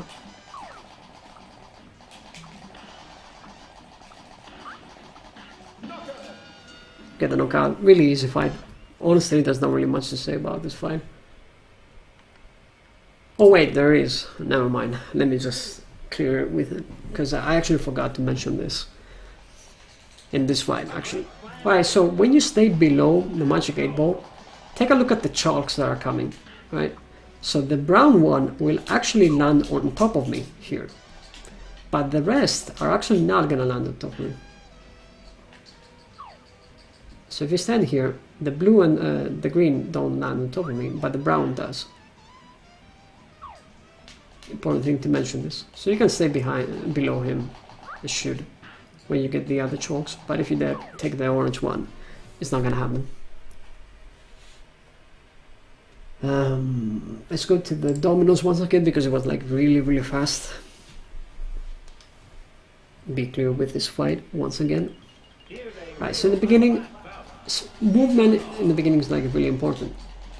So what I do is like I jump, and whenever I have like, I got hit there, but it's alright. Whenever like I get a double spike, that means that a lot of the times I have to use an EX to make that like a really long jump. Like this one, oh, I didn't have the EXs.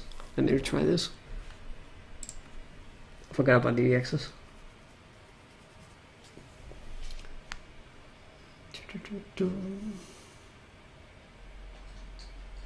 Wait, did I press it?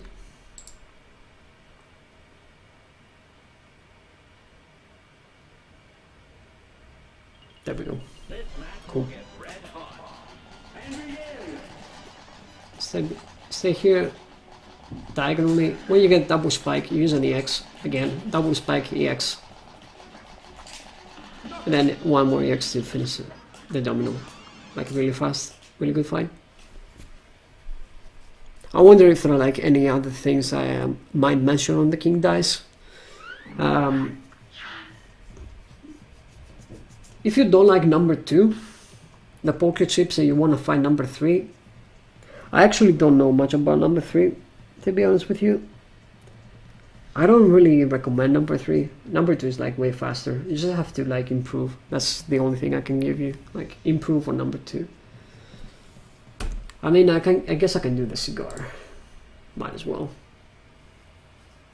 But yeah, if you land on number 3, you get the cigar. If I don't, it's been a while since I've done this, so I don't really remember the strat. But you can stay, oh whoops, that's alright. You can stay here and dodge it by jumping, I suppose.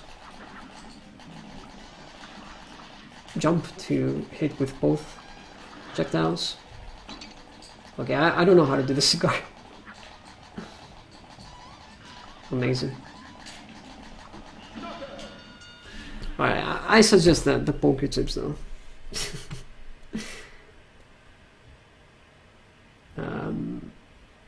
Where is it? Wait. I think it's this one. No, if I'm not mistaken. No, it's not. Never mind. Let's leave now. I think. Oh wait, fast rolls. I forgot about fast rolls because it's advanced tutorial as well. All right, so for the advanced people out there who want like to speedrun this game like quite well, I have a really nice guide for you for fast roll. What fast rolls are. So if you have the reaction time, I highly suggest you pay attention to the dice. In the beginning, when you parry the dice like this, you will always get a number 1. Always get a number 1 here with this one, with this technique. But the next number is the next number you see is gonna be next of number 1. So if you see number 3, after king dice removes his hands, then when you parry the dice, you will get number 2. Let me try to showcase this. So if I see number 3, I parry, it's a number 2. That's 100% guarantee in a fast roll situation, like in the first like dice situation. So I want to get a number 2. So if I want to get a number 2 in the beginning, the first I want to see in the dice is going to be number 3. So as soon as I see number 3, I didn't see it, I saw number 2, so I waited. That was not a fast dice. But let's go through this again. Number 3, nope. So as you see, I saw number 2, I parried, and that was and I hit number 3. So that was a mistake. Trigger happy.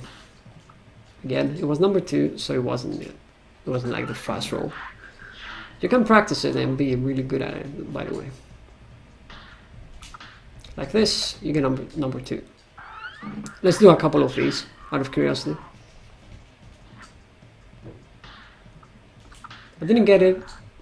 I got number 2. That was not a fast roll, but it was a really quick one as well, because I know that the number after 1 is going to be number 2 guarantee. So you can wait for number 1 and get the dice that you want. Let's do this once again, just in case. I didn't see it, so after 1 is number 2. One more time, and then I'm gonna end the tutorial with the devil. I want to get like a flash roll just to showcase it again last time. There we go. After 3 I see number 2 and I parry it. That's like the fast roll technique, which is kind of difficult. You need to have the reflection time, but it's definitely worth it. It saves like just a little bit of time, and for top level the fast rolls are quite important. So I highly suggest a lot of you to practice it if you want to go like for competitive times. Okay, last guy is the devil. Unfortunately, my fight might be a bit laggy on the devil, so yeah, that's quite unfortunate. But let's just talk about the devil fight a bit. You want to stay underneath the devil pretty much all the time, and the first way is there are like multiple things that you can do, and like there are different patterns, and depending on the pattern you have to do specific stuff. Most of the things though you have to do is just like keep hitting the boss and dodging, which is not the easiest thing to do. Like there have been runs when I actually lost on the devil because I played way too aggressive, so do not really feel discouraged about it. You know, it might happen. But I highly suggest you play kind of aggressive, and then see for yourself like which patterns you like or not. Like, I don't know. It's kind of weird to say what's gonna happen in the first phase. Like in the second phase and the last phases, they go by so fast that you're not gonna have a problem because of the weapon swap glitch. But let's just like do the fight and then we'll see what's going on. Oh, the king devil, the devil fight. So all you do here is just mash A. You don't have to do anything else in the contract cutscene. You just mash A, by the way. So you begin.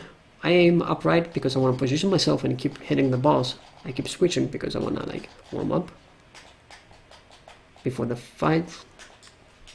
As you can see from my controller. And then I'm gonna stay underneath it. Now, you can dodge the clap like this, or you can use an EX. I suggest you use like all of your EXs here. Masterful dodging here, and you skip to the face. Now, when he gets out of his skin, you can actually hit him. There's like a hitbox on the left of the screen. If you fire with a roundabout, you hit him. You see here, he gets a few like hits of damage. So before he goes to hell, you do like this. So this phase is quite easy. So what you want to do is like whenever you fire an EX, you want to remove it. Whenever you fire an EX, you want to shoot it like this, vertically, I think it's called, so that it will hit no matter what. Your positioning in this fight should be like on the edge of these platforms and aim up. Like either here and aim up and weapon swap. Or, you know, in this platform, aim up and weapon swap. Right? Or the edges of this platform right here. It's right here. This is like the position you need to have. The edge of these platforms. One, oh, I fell. Okay, so there's 1, 2, 3, 4 positions that you need to have in this fight. A lot of the times you might fall, but whatever, right? So I'm staying here, I'm using like the weapon swap. When I want to dodge, you might see me switching platforms, and oh, whoops, I fell again. I try to land on the edges of the other platform, so I don't have to reposition myself. Fire up. Oh, whoops, but it's alright. Like I was playing way too slow. Let's go through this again. First phase. Fire, fire, fire and stuff. It's not really that difficult. That's the flames.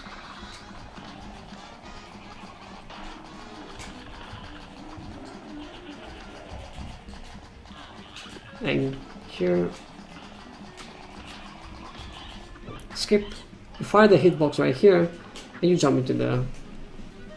Oh, you can do that move? Ah, thanks dude. Okay, so here, jump, use an EX, position yourself here. Nicely done. I like to use the EXs up when I'm in this position.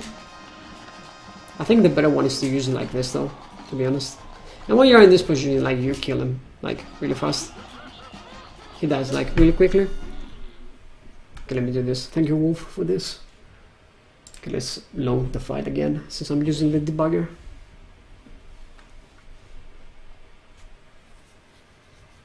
Because if I reach the credits, I have to restart the game. Alright. I might as well just dodge attacks. How to dodge attacks? This one, the clap, you just jump and dash. And this one... Oh, this one is an easy one. And I highly suggest you parry this. You parry this, you weapon swap. Oh, whoops. It's like an easy one. You can dash this with an EX, like this. The dragon, you can actually find the right spot, the sweet spot, stay here and duck. And again, this dash, if you want to do it like this. This one is a bit tricky. After you parry this, you can actually do like a few jumps, like dance with the flames. The spider, you aim up. Hit like this. When it does a spider attack, you can actually hit the hitbox with roundabout, like here. That weird hitbox. This one with an EX as well. What else? Okay, this one, it's not that difficult. Dodge. Easy clap.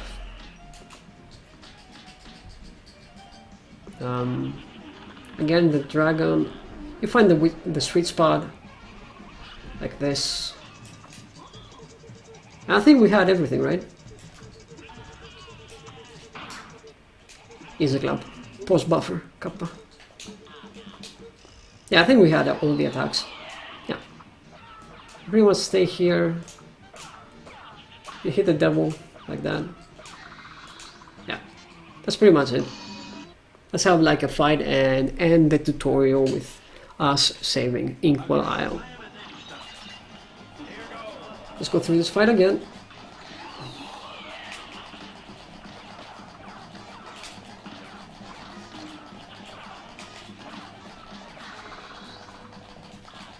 Oops, it's alright. Hit the hitbox there, go down. I'm about and lock before I transition to this location here, to this position I mean. I aim up.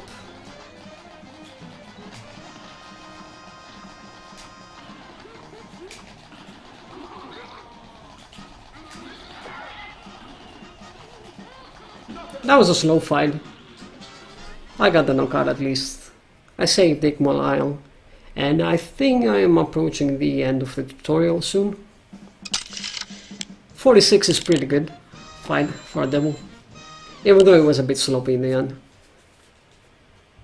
I'm trying to think like if I missed something for this tutorial. I see from the debugger I did 72%, which is like what you get.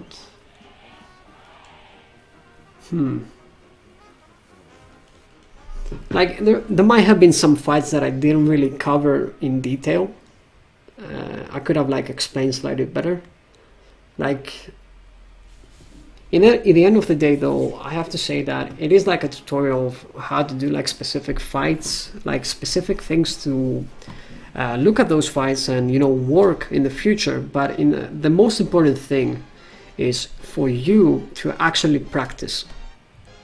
Like no matter what I say, no matter how I can show you how to do it, if you don't practice, you will not really improve.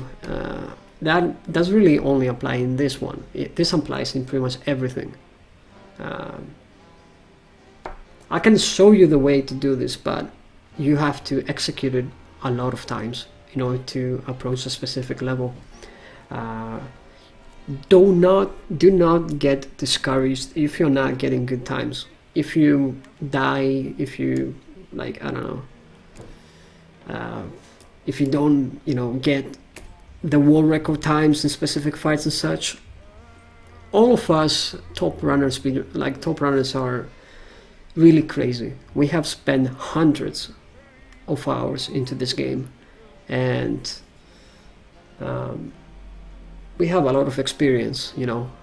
So do not get discouraged if you don't really meet the really high goals or whatever. Set your own goals, work hard, and eventually you'll reach that point where you know, you'll feel satisfied with speedrunning like this game, if you're enjoying it, of course. Hopefully this tutorial will help you. Yeah, and if you have any questions, feel free to ask me or any other member in the community over at our Discord. I'm gonna post this tutorial in YouTube, so I'm gonna have a link to the Discord, and you can actually ask me in the comments as well if you want. There might have been some specific fights that I wasn't really in detail. I want to say that I didn't really cover Forest Follies in detail. That is something that I kind of wish I did, but Forest Follies is at a really difficult level to get into details, honestly. So yes, I think I'm done now for the tutorial. Thank you everyone for watching, and yeah, I hope you have a good time speedrunning this.